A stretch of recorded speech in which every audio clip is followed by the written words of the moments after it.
ಶ್ರೀ ಗಣಪತಿ ಶಾರದಾ ಗುರುಭ್ಯೋ ನಮಃ. ಶ್ರೋತೃಗಳಿಗೆ ಶ್ರೀ ರಾಮಕೃಷ್ಣಾಶ್ರಮದ ಸೋಮನಾಥಾನಂದರ ವ್ಯಾಖ್ಯಾನ ಸಹಿತ ಭಗವದ್ಗೀತೆಯಲ್ಲಿ ವಿಭೂತಿ ಯೋಗವೆಂಬ ದಶಮೋಧ್ಯಾಯಕ್ಕೆ ಸ್ವಾಗತ. ಶ್ಲೋಕ 1-18. ದಶಮೋಧ್ಯಾಯಃ ವಿಭೂತಿ ಯೋಗಃ. ಶ್ರೀಕೃಷ್ಣ ಅರ್ಜುನನಿಗೆ ತನ್ನ ವಿಭೂತಿಯನ್ನು ಕುರಿತು ಹೇಳುತ್ತಾನೆ. ಭಗವಂತ ತನ್ನ ವಿಭೂತಿಯನ್ನು ತಾನೇ ಹೇಳಿಕೊಂಡರೆ ಮಾತ್ರ ಅದನ್ನು ತಿಳಿದುಕೊಳ್ಳುವುದಕ್ಕೆ ಸಾಧ್ಯ. ನಮ್ಮ ಅಲ್ಪ ಬುದ್ಧಿಗೆ ಅವನು ಅಗೋಚರ. ನಮ್ಮ ಮೇಲೆ ಕೃಪೆಯಿಟ್ಟು ಅವನು ತನ್ನ ಮಹಿಮೆಯನ್ನು ಹೇಳುತ್ತಾನೆ. ಇದು ನಮ್ಮ ಧ್ಯಾನಕ್ಕೆ ಮತ್ತು ಅವನನ್ನು ಕುರಿತು ಚಿಂತಿಸುವುದಕ್ಕೆ ಸಹಾಯಕವಾಗಲಿ ಎಂದು ಹೇಳುತ್ತಾನೆ.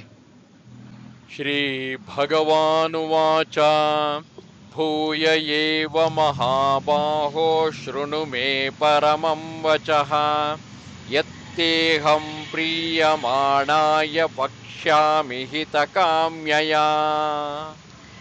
ಅರ್ಜುನ, ನೀನು ಪುನಃ ನನ್ನ ಪರಮ ವಚನವನ್ನು ಕೇಳು. ಇದನ್ನು ನಾನು ಪ್ರೀತಿಯನ್ನು ಹೊಂದಿರುವ ನಿನಗೆ ನಿನ್ನ ಹಿತಕ್ಕೋಸ್ಕರ ಹೇಳುತ್ತೇನೆ. ಶ್ರೀಕೃಷ್ಣ ಅರ್ಜುನನಿಗೆ ಪುನಃ ತನ್ನ ಪರಮವಚನವನ್ನು ಕೇಳು ಎನ್ನುತ್ತಾನೆ. ಏನೋ ಹೊಸ ವಿಷಯವನ್ನು ಹೇಳುತ್ತೇನೆ ಎನ್ನುವುದಿಲ್ಲ. ಈ ಅಧ್ಯಾಯದಲ್ಲಿ ಬರುವ ಭಾವನೆಗಳು ಆಗಲೇ ಹಿಂದಿನ ಅಧ್ಯಾಯದಲ್ಲಿ ಒಂದಲ್ಲ ಒಂದು ರೀತಿಯಲ್ಲಿ ಬಂದಿವೆ. ಯಾವಾಗ ನಾವು ಸಾಧನಾ ದೃಷ್ಟಿಯಿಂದ ನೋಡುತ್ತೇವೆಯೋ ಆಗ ಪುನಃ ಪುನಃ ನಾವು ಕೇಳಿದ್ದನ್ನೇ ಬೇರೆ ಬೇರೆ ದೃಷ್ಟಿಯಿಂದ ಕೇಳಬೇಕು, ನೋಡಿದ್ದನ್ನೇ ಬೇರೆ ಬೇರೆ ದೃಷ್ಟಿಕೋನಗಳಿಂದ ನೋಡಬೇಕು. ಇಲ್ಲಿ ಪದೇ ಪದೇ ಹೇಳುವುದು ದೋಷವಲ್ಲ. ಒಂದು ಸಲ ಹೇಳಿದರೆ ಸಾಕು. ಅದು ನಮ್ಮ ಮನಸ್ಸಿನಲ್ಲಿ ಅಂಟಿಕೊಳ್ಳುವ ಸ್ಥಿತಿಯಲ್ಲಿ ಎಲ್ಲರೂ ಇಲ್ಲ. ಅದನ್ನು ಪದೇ ಪದೇ ಕೇಳುತ್ತಿದ್ದರೆ ಒಂದಲ್ಲ ಒಂದು ಸಲವಾದರೂ ನಮ್ಮ ಮನಸ್ಸಿಗೆ ಪ್ರವೇಶವಾಗುವುದು. ಅದೊಂದೇ ಅಲ್ಲ, ಮೊದಲನೇ ಬಾರಿ ಕೇಳಿದಾಗ ಸ್ವಲ್ಪ ಗೊತ್ತಾಗುವುದು. ಬೇರೆ ರೀತಿಯಲ್ಲಿ ಅದನ್ನು ಕೇಳಿದಾಗ ಇನ್ನೂ ಹೆಚ್ಚು ಅರ್ಥವಾಗುವುದು. ಕೇಳುತ್ತಾ ಕೇಳುತ್ತಾ ಅದು ಆಳಕ್ಕೆ ಇಳಿಯುತ್ತಾ ಹೋಗುವುದು. ಇದು ಬಹಳ ಕಾಲದಿಂದ ನರಳುವ ವ್ಯಾಧಿಗೆ ಔಷಧಿಯನ್ನು ತೆಗೆದುಕೊಳ್ಳುವಂತೆ. ಒಂದು ಸಲ ಔಷಧಿ ತೆಗೆದುಕೊಂಡರೆ ಕಾಯಿಲೆಯೆಲ್ಲ ಬಿಟ್ಟು ಹೋಗುವುದಿಲ್ಲ. ಪದೇ ಪದೇ ಅದೇ ಔಷಧಿ ತೆಗೆದುಕೊಳ್ಳುತ್ತಿರಬೇಕು. ರೋಗಿ ವೈದ್ಯನಿಗೆ ದಿನ ಬೆಳಗಾದರೆ ಒಂದೇ ಔಷಧಿಯನ್ನು ಕೊಡುತ್ತೀರಿ ಎಂದು ಆಕ್ಷೇಪಣೆ ಮಾಡಬಹುದು. ಆದರೆ ಅವನಿಗೆ ಇರುವುದು ಒಂದೇ ವ್ಯಾಧಿ. ಅದು ಬಹಳ ಆಳದವರೆಗೆ ಬೇರು ಬಿಟ್ಟಿರುವುದು. ಅದನ್ನು ಬೇರು ಸಹಿತ ಕೀಳಬೇಕಾದರೆ ಒಂದೇ ಆಯುಧದಿಂದ ಆಳಕ್ಕೆ ಅಗೆಯುತ್ತಾ ಹೋಗಿ ಬೇರನ್ನು ನಾಶ ಮಾಡಬೇಕಾಗಿದೆ. ಅದಕ್ಕಾಗಿಯೇ ಶ್ರೀಕೃಷ್ಣ ಒಂದೇ ಬೋಧನೆಯನ್ನು ಬೇರೆ ಬೇರೆ ರೂಪಿನಲ್ಲಿ ಕೊಡುತ್ತಾನೆ ಗೀತೆಯ ಪ್ರತಿಯೊಂದು ಅಧ್ಯಾಯದಲ್ಲಿಯೂ. ಇದನ್ನು ನಾನು ಪ್ರೀತಿ ಇರುವ ನಿನಗೆ ಹೇಳುತ್ತೇನೆ ಎನ್ನುತ್ತಾನೆ. ಶಿಷ್ಯನಿಗೆ ಗುರುವಿನ ಮೇಲೆ ಪ್ರೀತಿ ಇರಬೇಕು. ಆಗ ಮಾತ್ರ ಬೋಧನೆ ಫಲಕಾರಿಯಾಗಬೇಕಾದರೆ, ಆಗ ಮಾತ್ರ ಗುರು ಹೇಳುವುದನ್ನು ಶಿಷ್ಯ ಕೇಳುತ್ತಾನೆ. ಯಾವಾಗ ಶಿಷ್ಯನ ಹೃದಯದಲ್ಲಿ ಗುರುವಿನ ಮೇಲೆ ಪ್ರೀತಿ ಇದೆಯೋ ಆಗ ಕಾದ ಕಬ್ಬಿಣದಂತೆ ಇರುವುದು ಅವನ ಮನಸ್ಸು. ಗುರು ಕಮ್ಮಾರನಂತೆ ಅದನ್ನು ಅಡಿಗಲ್ಲಿನ ಮೇಲೆ ಇಟ್ಟು ಕುಟ್ಟಿ ಸುಲಭವಾಗಿ ಯಾವ ರೂಪಕ್ಕೆ ಬೇಕಾದರೂ ತಿರುಗಿಸಬಹುದು. ಗುರುವಿನ ಮೇಲೆ ಪ್ರೀತಿ ಹೊಂದಿರುವುದು ನೆಲವನ್ನು ಒತ್ತು ಗೊಬ್ಬರ ಹಾಕಿ ಹದ ಮಾಡಿದ ಹೊಲದಂತೆ. ಬೀಜ ಹಾಕಿದರೆ ಅದು ವ್ಯರ್ಥವಾಗುವುದಿಲ್ಲ, ಮೊಳೆಯುವುದರಲ್ಲಿ ಸಂದೇಹವಿಲ್ಲ. ಶ್ರೀಕೃಷ್ಣ ಅರ್ಜುನನಲ್ಲಿ ಇದನ್ನು ಗಮನಿಸುತ್ತಾನೆ. ಅರ್ಜುನನ ಹಿತಕ್ಕಾಗಿ ಶ್ರೀಕೃಷ್ಣ ಪುನಃ ಹೇಳುತ್ತಾನೆ. ಯಾವಾಗ ಅರ್ಜುನ ಶ್ರೀಕೃಷ್ಣನಲ್ಲಿ ಶಿಷ್ಯನಂತೆ ಶರಣಾಗುತ್ತಾನೆಯೋ ಆಗ ಅವನ ಆಧ್ಯಾತ್ಮಿಕ ಜೀವನದ ಜವಾಬ್ದಾರಿ ಎಲ್ಲವನ್ನು ಶ್ರೀಕೃಷ್ಣ ಹೊರಬೇಕಾಯಿತು. ಆದ ಕಾರಣವೇ ತನ್ನಲ್ಲಿ ಶರಣಾದವನು ಉದ್ಧಾರವಾಗಬೇಕೆಂಬ ದೃಷ್ಟಿಯಿಂದ ಹೇಳುತ್ತಾನೆ. ಗುರುವಿಗೆ ಶಿಷ್ಯನ ಮೇಲೆ ಇರುವ ವಾತ್ಸಲ್ಯ ತಂದೆಗೆ ಮಗನ ಮೇಲೆ ಇರುವ ವಾತ್ಸಲ್ಯಕ್ಕಿಂತ ಹೆಚ್ಚು. ಮಗನಾದರೂ ತನ್ನ ರಕ್ತ ಮಾಂಸ ಹಂಚಿಕೊಂಡು ಹುಟ್ಟುತ್ತಾನೆ. ಹೊರಗಿನ ಆಕಾರದಲ್ಲಿ ಮತ್ತು ಬಣ್ಣದಲ್ಲಿ ತಂದೆಯನ್ನು ಹೋಲಬಹುದು, ಆದರೆ ಆದರ್ಶದಲ್ಲಿ ತಂದೆಯನ್ನು ಹೋಲುವ ಮಕ್ಕಳು ಅಪರೂಪ. ಶಿಷ್ಯನಾದರೆ ಆದರ್ಶದಲ್ಲಿ ಗುರುವನ್ನು ಹೋಲುತ್ತಾನೆ, ಗುರುವಿನ ಆದರ್ಶವನ್ನು ಪ್ರೀತಿಸುತ್ತಾನೆ. ಶಿಷ್ಯನೇ ಗುರುವಿನ ಮಾನಸಿಕ ಪುತ್ರ. ಗುರು ಕಲಿತದ್ದು ಶಿಷ್ಯನಲ್ಲಿ ಬೆಳೆಯುವುದು. ಗುರುವಿನ ವಿದ್ಯೆ ಅವ್ಯಾಹತವಾಗಿ ಮುಂದುವರಿಸಿಕೊಂಡು ಹೋಗುವಂತೆ ಮಾಡುವವನೇ ಶಿಷ್ಯ. ಆದ ಕಾರಣವೇ ಗುರುವಿಗೆ ಶಿಷ್ಯನನ್ನು ಕಂಡರೆ ಅಷ್ಟು ಪ್ರೀತಿ ಮತ್ತು ಅವನ ಅಭ್ಯುದಯದ ಮೇಲೆ ಅಷ್ಟೊಂದು ಆಸಕ್ತಿ. ನ ಮೇ ವಿದುಸ್ಸುರಗಣಾಃ ಪ್ರಭವಂ ನ ಮಹರ್ಷಯಃ ಅಹಮಾದಿರ್ಹಿ ದೇವಾನಾಂ ಮಹರ್ಷೀಣಾಂಚ ಸರ್ವಶಃ. ದೇವತೆಗಳಾಗಲಿ ಮಹರ್ಷಿಗಳಾಗಲಿ ನನ್ನ ಆದಿಯನ್ನು ಅರಿಯರು, ಏಕೆಂದರೆ ನಾನೇ ಎಲ್ಲಾ ದೇವತೆಗಳಿಗೂ ಮಹರ್ಷಿಗಳಿಗೂ ಸರ್ವ ಪ್ರಾಕಾರದಿಂದಲೂ ಆದಿಯಾಗಿರುತ್ತೇನೆ. ದೇವತೆಗಳು ಮಹರ್ಷಿಗಳು ಮಾನವರೆಲ್ಲರಿಗಿಂತಲೂ ಬುದ್ಧಿವಂತರು ಮತ್ತು ಬಹಳ ಮುಂದುವರಿದವರು ಎಂಬ ಭಾವನೆ. ಇವರೂ ಕೂಡ ಭಗವಂತನ ಆದಿಯನ್ನು ಅರಿಯರು, ಏಕೆಂದರೆ ಇವರೆಲ್ಲ ಬಂದದ್ದು ಅನಂತರ. ದೇವರು ಇವರುಗಳನ್ನು ಸೃಷ್ಟಿ ಮಾಡಿದವನು. ದೇವರಿಗೆ ಇವರ ಆದಿ ಗೊತ್ತೇ ಹೊರತು ಇವರಿಗೆ ದೇವರ ಆದಿ ತಿಳಿಯಲಾರದು. ಸೃಷ್ಟಿಯಾದ ಮೇಲೆ ಇವರೆಲ್ಲ ಬಂದದ್ದು. ಸೃಷ್ಟಿ ಮಾಡಿದವನು ದೇವರು. ಸೃಷ್ಟಿಯಲ್ಲಿ ಇರುವವರಿಗೆ ಸೃಷ್ಟಿಕರ್ತನ ಆದಿ ಹೇಗೆ ತಾನೇ ಗೊತ್ತಾಗಬೇಕು? ಯೋ ಮಾಮಜಮನಾದಿಂಚ ವೇತ್ತಿ ಲೋಕಮಹೇಶ್ವರಂ ಅಸಮ್ಮೂಢ ಸಮರ್ಥ್ಯೇಷು ಸರ್ವಪಾಪೈಃ ಪ್ರಮುಚ್ಯತೆ. ಯಾರು ನನ್ನನ್ನು ಜನ್ಮರಹಿತನೆಂದು ಆದಿ ಇಲ್ಲದವನೆಂದು ಸರ್ವಲೋಕ ಮಹೇಶ್ವರನೆಂದು ತಿಳಿಯುತ್ತಾನೆಯೋ ಅವನು ಮನುಷ್ಯರಲ್ಲಿ ಮೋಹ ಶೂನ್ಯನಾಗಿ ಸರ್ವ ಪಾಪಗಳಿಂದಲೂ ಮುಕ್ತನಾಗುತ್ತಾನೆ. ಯಾವಾಗ ದೇವರು ಹೇಗಿರುವನೋ ಹಾಗೆ ತಿಳಿಯುತ್ತೇವೆಯೋ ನಾವು ಈಗಿರುವ ಅಜ್ಞಾನ ಸ್ಥಿತಿಯಿಂದ ಪಾರಾಗುತ್ತೇವೆ. ದೇವರನ್ನು ಚೆನ್ನಾಗಿ ತಿಳಿದ ಮೇಲೆ ನಾವಿನ್ನು ಹಳೆಯ ಮನುಷ್ಯರಾಗಿ ಇರುವುದಕ್ಕೆ ಆಗುವುದಿಲ್ಲ, ಸುಳ್ಳಿಗೆ ಅಂಟಿಕೊಂಡಿರುವುದಕ್ಕೆ ಆಗುವುದಿಲ್ಲ. ಹೇಗೆ ಬೆಳಕಿನ ಮುಂದೆ ಕತ್ತಲೆ ಓಡಿ ಹೋಗುವುದೋ ಹಾಗೆ ಭಗವಂತನನ್ನು ಅರಿತ ಮೇಲೆ ನಮ್ಮನ್ನು ಆವರಿಸಿರುವ ಅಜ್ಞಾನ ಬಿಟ್ಟು ಹೋಗುವುದು. ಭಗವಂತ ಜನ್ಮರಹಿತ. ಅವನು ಯಾವ ಜನ್ಮವನ್ನೂ ಧರಿಸಿಲ್ಲ. ಧರಿಸಿರುವಂತೆ ತೋರುತ್ತಿರುವನು. ಧರ್ಮ ಕಡಿಮೆಯಾಗಿ ಅಧರ್ಮ ಜಾಸ್ತಿಯಾದಾಗ ರಕ್ಷಣೆಗೆ ಭಗವಂತ ಅವತಾರ ಮಾಡಿದಾಗ ಒಂದು ವ್ಯಕ್ತಿಯಂತೆ ಗೋಚರಿಸುತ್ತಾನೆ. ಆ ವ್ಯಕ್ತಿಗೆ ಒಂದು ಆದಿ ಇದೆ. ಆದರೆ ಯಾವ ಚೈತನ್ಯ ಆ ವ್ಯಕ್ತಿ ಎಂಬ ಪಾತ್ರೆಯಲ್ಲಿ ಇರುವುದೋ ಅದಕ್ಕೆ ಆದಿ ಎಂಬುದಿಲ್ಲ. ಶ್ರೀಕೃಷ್ಣ ಎಂಬ ಚಾರಿತ್ರಿಕ ವ್ಯಕ್ತಿಗೆ ಒಂದು ಆದಿ ಇದೆ. ಅವನು ಕೆಲವು ಕಾಲದ ಹಿಂದೆ ದೇವಕಿ ವಸುದೇವರಿಗೆ ಹುಟ್ಟಿದ. ಅವನು ಕೆಲವು ಕಾಲವಾದ ಮೇಲೆ ಬೇಟೆಗಾರನೊಬ್ಬನ ಬಾಣದಿಂದ ಪೆಟ್ಟು ತಿಂದು ದೇಹವನ್ನು ವಿಸರ್ಜಿಸಿದ. ಶ್ರೀಕೃಷ್ಣನ ದೇಹಕ್ಕೆ ಆದಿ ಅಂತ್ಯವಿದೆ.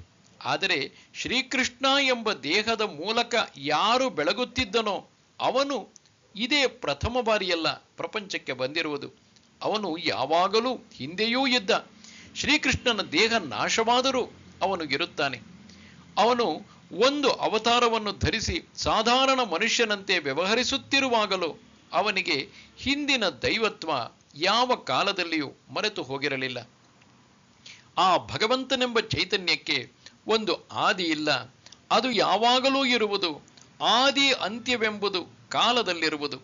ಆದರೆ ಯಾರು ಕಾಲಾತೀತನೋ ಅವನಿಗೆ ಹೇಗೆ ಆದಿ ಸಾಧ್ಯ? ಒಂದು ವೇಳೆ ಪ್ರಕಟವಾಗಿ ಒಂದು ಆದಿಯನ್ನು ಒಪ್ಪಿಕೊಂಡರೂ ಆ ಆದಿಗೆ ಆದಿ ಯಾವುದು ಎಂದು ನಾವು ಕೇಳಬೇಕಾಗುವುದು. ನಾವು ಒಂದು ವೃತ್ತವನ್ನು ತೆಗೆದುಕೊಂಡರೆ ಅದನ್ನು ಯಾವುದೋ ಒಂದು ಕಡೆ ಇದು ಪ್ರಾರಂಭವಾಯಿತು ಎಂದು ಹೇಳಿದರೆ ಅದರ ಹಿಂದೆ ಏಕೆ ಆಗಬಾರದು ಎಂದು ಪ್ರಶ್ನಿಸುತ್ತೇವೆ. ಪ್ರತಿಯೊಂದು ಆದಿಗೂ ಒಂದೊಂದು ಆದಿ ಇದೆ. ವೃತ್ತಕ್ಕೆ ಹೇಗೆ ಆದಿಯನ್ನು ಕಂಡುಹಿಡಿಯುವುದು ಅಸಾಧ್ಯವೋ ಹಾಗೆಯೇ ಭಗವಂತನ ಆದಿಯನ್ನು ಕಂಡುಹಿಡಿಯುವುದು ಅಸಾಧ್ಯ. ಭಗವಂತ ಆದಿಗೆ ಆದಿ. ಅವನು ಅನಾದಿ. ಅವನು ಸರ್ವಲೋಕ ಮಹೇಶ್ವರ. ಈ ಪ್ರಪಂಚದಲ್ಲಿ, ಭೌತಿಕ ಪ್ರಪಂಚದಲ್ಲಿ ಯಾವ ಯಾವ ನಿಯಮಗಳನ್ನು ನೋಡುತ್ತೇವೆಯೋ ಅವೆಲ್ಲ ಬಂದಿರುವುದು ಅವನಿಂದ. ಇವೆಲ್ಲ ಇರುವುದು ಅವನಿಗಾಗಿ. ಇವುಗಳೆಲ್ಲ ಮಾಡುತ್ತಿರುವುದು ಅವನ ಕೆಲಸವನ್ನು. ಸಣ್ಣ ಸಣ್ಣ ಸೂಕ್ಷ್ಮಾತಿ ಸೂಕ್ಷ್ಮವಾದ ಕಣಗಳಿಂದ ಹಿಡಿದು ಗ್ರಹ ಚಂದ್ರ ನಿಹಾರಿಕೆಗಳೆಲ್ಲ ಅವನ ಕಟ್ಟಪ್ಪಣೆಯನ್ನು ಪಾಲಿಸುತ್ತವೆ. ನದಿ ಹರಿಯುವುದು ಅವನಿಂದ, ಗಾಳಿ ಬೀಸುವುದು ಅವನಿಂದ, ಸಮುದ್ರ ಮೊರೆಯುವುದು ಅವನಿಂದ. ತೃಣಕಾಷ್ಟ ಪಶು ಪಕ್ಷಿ ಮನುಷ್ಯರೆಲ್ಲರೂ ಅವನ ಇಚ್ಛಾನುಸಾರ ತಮ್ಮ ಜೀವನ ಗತಿಯಲ್ಲಿ ಮುಂದೆ ಸಾಗುತ್ತಿರುವರು. ಆಂತರಿಕ ಪ್ರಪಂಚದಲ್ಲಿ ಇರುವ ಕರ್ಮ ನಿಯಮ ಅವನೇ ಎಲ್ಲದರ ಹಿಂದೆ ಇರುವುದು. ಯಾರೂ ಅವನ ಅಪ್ಪಣೆಯನ್ನು ಮೀರಿ ಹೋಗಲಾರರು. ಒಂದು ಹುಲ್ಲು ಎಸಳಾಗಲಿ ಸೂರ್ಯ ಚಂದ್ರರಾಗಲಿ ಅವನ ಇಚ್ಛೆಯಿಲ್ಲದೆ ಚಲಿಸಲಾರರು. ಈ ಜೀವನದಲ್ಲಿ ಎಲ್ಲರಿಗೂ ಭಯವನ್ನು ಹುಟ್ಟಿಸುವವನು ಮೃತ್ಯು. ಆ ಮೃತ್ಯುವೂ ಕೂಡ ಅವನಿಗೆ ಭಾಗಿ ತನ್ನ ಕೆಲಸವನ್ನು ಮಾಡುವನು. ಯಾರು ಭಗವಂತನನ್ನು ಹೀಗೆ ಅರಿಯುತ್ತಾನೆಯೋ ಅವನು ಇನ್ನು ಮೇಲೆ ದೇಹವೆಂಬ ಪಂಜರದಲ್ಲಿ ಪ್ರಾಣಿಯಂತೆ ಸೆರೆಯಲ್ಲಿ ಇರುವುದಿಲ್ಲ. ಭಗವಂತನನ್ನು ಚೆನ್ನಾಗಿ ತಿಳಿಯುತ್ತಾ ಅವನು ಮೋಹದಿಂದ ಪಾರಾಗುತ್ತಾ ಬರುವನು. ದೇಹ, ಮನಸ್ಸು, ಬುದ್ಧಿ, ಇಂದ್ರಿಯ, ಅಹಂಕಾರಗಳ ಮೇಲೆ ತಾದಾತ್ಮ್ಯ ಭಾವವನ್ನು ಬಿಡುತ್ತಾ ಬರುವನು. ಅವನೆದುರಿಗೆ ನಾವಾರು ಹುಲು ಮನುಜರು. ಸ್ವಾತಂತ್ರ್ಯವೆಂಬುದೆಲ್ಲಿದೆ ನಮಗೆ? ಇದನ್ನು ಕೊಟ್ಟವನೇ ಅವನು. ಅದನ್ನು ಮರೆತು ಇದಕ್ಕೆಲ್ಲ ನಾವೇ ಒಡೆಯರು ಎಂದು ಭಾವಿಸುತ್ತೇವೆ. ಅಪ್ಪ ಕೊಟ್ಟ ಕಾಸನ್ನು ಜೇಬಿನೊಳಗೆ ಇಟ್ಟುಕೊಂಡು ಇದು ನನ್ನದು, ಇದನ್ನು ಸಂಪಾದಿಸಿದವನು ನಾನು ಎಂದು ಹೇಳಿಕೊಳ್ಳುವಂತೆ ಇದು ಹೇಗೆ ಬಂತು, ಅದನ್ನು ಕೊಟ್ಟವನು ಯಾರು ಎಂದು ವಿಚಾರಿಸಿದರೆ ನಮ್ಮ ಅಜ್ಞಾನ ಬಿಟ್ಟು ಹೋಗುವುದು. ಇದೆಲ್ಲ ಅವನದು. ಸರ್ವಲೋಕ ಮಹೇಶ್ವರ ಅವನು. ನಮ್ಮದೆಂಬುದು ಯಾವುದೂ ಇಲ್ಲ. ಈ ಮಹಾಜ್ಞಾನದೆದುರಿಗೆ ನಮ್ಮದೆಂಬುವ ಅಲ್ಪ ಅಹಂಕಾರ ಬಿಟ್ಟು ಹೋಗುವುದು. ಇಂತಹವನು ಎಲ್ಲಾ ವಿಧವಾದ ಪಾಪಗಳಿಂದಲೂ ಪಾರಾಗುತ್ತಾನೆ. ಅಜ್ಞಾನದಲ್ಲಿ ಇದ್ದರೆ ತಾನೇ ಒಬ್ಬ ಪಾಪವನ್ನು ಮಾಡುತ್ತಾನೆ. ಯಾವಾಗ ಭಗವತ್ ಜ್ಞಾನದಲ್ಲಿಯೇ ಒಬ್ಬ ಇರುವನೋ ಅವನು ಇನ್ನು ಮೇಲೆ ಪಾಪ ಕಾರ್ಯವನ್ನು ಮಾಡುವುದಿಲ್ಲ. ಒಂದು ವೇಳೆ ಭಗವತ್ ಜ್ಞಾನ ನಮ್ಮನ್ನು ಬಿಟ್ಟು ಹೋದ ಮೇಲೆ ಪುನಃ ಪಾಪವನ್ನು ಮಾಡುವ ಸಂಭವವಿರಬಹುದೆಂದು ನಾವು ಶಂಕಿಸಬಹುದು. ಆದರೆ ಅದು ಒಂದು ಸಲ ಬಂದರೆ ನಮ್ಮನ್ನು ಬಿಡುವುದಿಲ್ಲ. ಒಂದು ಸಲ ಭಗವತ್ ಜ್ಞಾನದಲ್ಲಿ ಬೆಂದ ಮೇಲೆ ಜೀವಿಯ ಒಳಗೆ ಇರುವ ಅಜ್ಞಾನದ ಮೊಳಕೆ ನಾಶವಾಗಿ ಹೋಗುವುದು. ಅನಂತರ ಅದು ಪುನಃ ಚಿಗುರುವಂತೆಯೇ ಇಲ್ಲ. ಬುದ್ಧಿರ್ಜ್ಞಾನಮಸಮ್ಮೋಹ ಕ್ಷಮಾ ಸತ್ಯಂ ದಮಃ ಶಮಃ ಸುಖಂ ದುಃಖಂ ಭವೋ ಭಾವಃ ಭಯಂ ಚ ಭಯಮೇವ ಚ ಅಹಿಂಸಾ ಸಮತಾ ತುಷ್ಟಿಃ ತಪೋದಾನಂ ಯಶೋ ಯಶಃ ಭವಂತಿ ಭಾವಾ ಭೂತಾನಾಂ ಮತ್ತ ಏವ ಪೃಥಗ್ವಿಧಾಃ. ಬುದ್ಧಿ, ಜ್ಞಾನ, ಅಸಮ್ಮೋಹ, ಕ್ಷಮೆ, ಸತ್ಯ, ಬಾಹ್ಯೇಂದ್ರಿಯ ನಿಗ್ರಹ, ಅಂತರಿಂದ್ರಿಯ ನಿಗ್ರಹ, ಸುಖ, ದುಃಖ, ಉತ್ಪತ್ತಿ, ವಿನಾಶ, ಭಯ, ಅಭಯ, ಅಹಿಂಸೆ, ಸಮಚಿತ್ತತೆ, ತುಷ್ಟಿ, ತಪಸ್ಸು, ದಾನ, ಯಶಸ್ಸು, ಅಯಶಸ್ಸು, ಈ ನಾನಾ ವಿಧವಾದ ಭಾವಗಳು ಪ್ರಾಣಿಗಳಿಗೆ ನನ್ನಿಂದಲೇ ಉಂಟಾಗುವವು. ಮೇಲೆ ಹೇಳಿರುವ ನಾನಾ ಭಾವಗಳೆಲ್ಲ ಪ್ರಾಣಿಗಳಿಗೆ ಭಗವಂತನಿಂದಲೇ ಉಂಟಾಗುತ್ತವೆ. ಹಾಗಾದರೆ ಅವನು ಕೆಲವರಿಗೆ ಒಳ್ಳೆಯದನ್ನು ಏತಕ್ಕೆ ಕೊಡಬೇಕು, ಕೆಲವರಿಗೆ ಕೆಟ್ಟದ್ದನ್ನು ಏತಕ್ಕೆ ಕೊಡಬೇಕು? ಹಾಗೆ ಕೊಟ್ಟರೆ ಅವನು ಪಕ್ಷಪಾತಿ ಆಗುತ್ತಾನಲ್ಲ ಎಂದು ನಾವು ಕೇಳಬಹುದು. ಅವನು ತಾನೇ ಸ್ವೇಚ್ಛೆಯಿಂದ ಕೊಡುವುದಿಲ್ಲ. ನಮ್ಮ ಕರ್ಮಾನುಸಾರ ಆಯಾ ಫಲಗಳನ್ನು ಕೊಡುತ್ತಾನೆ. ಅವನೇ ಕೊಟ್ಟದ್ದು ನಿಜ. ಆದರೆ ಹಾಗೆ ಕೊಡುವಂತೆ ಮಾಡಿದ್ದು ಯಾವುದು? ನಮ್ಮ ಕರ್ಮಗಳು. ನ್ಯಾಯಾಧಿಪತಿ ಶಿಕ್ಷೆಯನ್ನು ವಿಧಿಸುತ್ತಾನೆ. ಅವನಿಗೆ ಅಂತಹ ಶಿಕ್ಷೆಯನ್ನು ನ್ಯಾಯಾಧಿಪತಿ ಏತಕ್ಕೆ ವಿಧಿಸುತ್ತಾನೆ ಎಂದರೆ ಅವನು ಅಂತಹ ಕರ್ಮ ಮಾಡಿರುವುದರಿಂದ ಅಂತಹ ಶಿಕ್ಷೆಯನ್ನು ವಿಧಿಸುತ್ತಾನೆ. ಹಾಗೆಯೇ ನಮ್ಮನ್ನು ಸುಮ್ಮನೆ ದೇವರನ್ನು ದೂರಿದರೆ ಪ್ರಯೋಜನವಿಲ್ಲ. ನಾವು ಮಾಡಿದಂತೆ ನಾವು ಅನುಭವಿಸಬೇಕಾಗುವುದು. ಜೀವರಾಶಿಗಳಲ್ಲಿ ಅತ್ಯಂತ ಶ್ರೇಷ್ಠವಾದ ಮತ್ತು ಅತ್ಯಂತ ಕನಿಷ್ಠವಾದ ಗುಣಗಳನ್ನು ನೋಡುತ್ತೇವೆ. ಇದೆಲ್ಲ ಅವರು ತಮ್ಮ ಹೊಲದಲ್ಲಿ ತಾವೇ ಬಿತ್ತಿದ್ದು. ಮನುಷ್ಯನಲ್ಲಿ ದೇವರು ಬುದ್ಧಿ ಕೊಟ್ಟು ಕಳುಹಿಸಿರುವನು. ಯಾರು ಅದನ್ನು ಚೆನ್ನಾಗಿ ಕೃಷಿ ಮಾಡಿರುವರೋ, ಅದು ವಿಕಾಸವಾಗುವುದಕ್ಕೆ ಶ್ರಮ ತೆಗೆದುಕೊಂಡಿರುವರೋ, ಅವರು ಕಣ್ಣಿಗೆ ಕಾಣದ ವಸ್ತುವಿನ ಅಂತರಾಳದಲ್ಲಿರುವ ಸೂಕ್ಷ್ಮ ವಸ್ತುಗಳನ್ನು ಮತ್ತು ಅವುಗಳನ್ನು ಆಳುವ ಜಗದ ನಿಯಮವನ್ನು ಕಂಡುಹಿಡಿಯಬಲ್ಲರು. ಸಣ್ಣ ಒಂದು ಗ್ರಹದ ಮೇಲೆ ಇರುವ ಮನುಷ್ಯ ಚಂದ್ರನಲ್ಲಿ ಏನಿದೆ, ಇತರ ಗ್ರಹಗಳಲ್ಲಿ ಏನಿದೆ ಎಂಬುದನ್ನು ಕಂಡುಹಿಡಿಯುತ್ತಾನೆ. ತನ್ನ ಬುದ್ಧಿಶಕ್ತಿಯ ಸಾಮರ್ಥ್ಯದಿಂದ ಮತ್ತೊಬ್ಬ ಬುದ್ಧಿಯ ಬೀಜವನ್ನು ಚೆನ್ನಾಗಿ ಕೃಷಿ ಮಾಡಲಿಲ್ಲ, ಅವನು ದಡ್ಡ. ಯಾರು ಅದನ್ನು ಕೃಷಿ ಮಾಡಿರುವರೋ ಅವನು ಬುದ್ಧಿವಂತ. ಅಗಾಧವಾದ ಶಕ್ತಿಯನ್ನು ಅವನು ಚಲಾಯಿಸುತ್ತಾನೆ. ಹುಲಿ ಸಿಂಹಗಳಿಗಿಂತ, ಆಕಾಶದಲ್ಲಿ ಹಾರುವ ಹಕ್ಕಿಗಳಿಗಿಂತ, ನೀರಲ್ಲಿರುವ ಮೀನುಗಳಿಗಿಂತ ಅಗಾಧವಾದ ಕ್ರಿಯೆಗಳನ್ನು ಅವನು ಬುದ್ಧಿಯ ಸಹಾಯದಿಂದ ಮಾಡುತ್ತಾನೆ. ಈ ಬುದ್ಧಿಯಿಂದಲೇ ಎಲ್ಲವನ್ನೂ ತಿಳಿಯುತ್ತಾನೆ, ಆಳುತ್ತಾನೆ. ವೈಜ್ಞಾನಿಕ ವಿಷಯಗಳನ್ನು, ವ್ಯಾವಹಾರಿಕ ವಿಷಯಗಳನ್ನು ತಿಳಿದುಕೊಳ್ಳುವುದು ಬುದ್ಧಿ. ಇದಕ್ಕಿಂತ ಸೂಕ್ಷ್ಮವಾಗಿರುವುದೇ ಜ್ಞಾನ.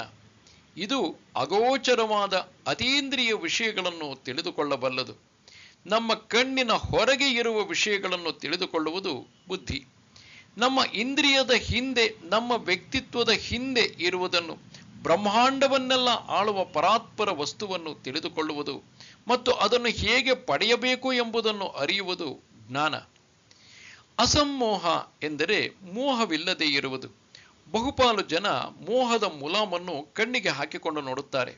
ಆಗ ಅಲ್ಲಿ ಇಲ್ಲದಿರುವುದು ಕಾಣುವುದು, ಇರುವುದು ಕಾಣುವುದಿಲ್ಲ. ಒಂದು ಇದ್ದರೆ ಮತ್ತೊಂದು ನಮಗೆ ಕಾಣುವುದು.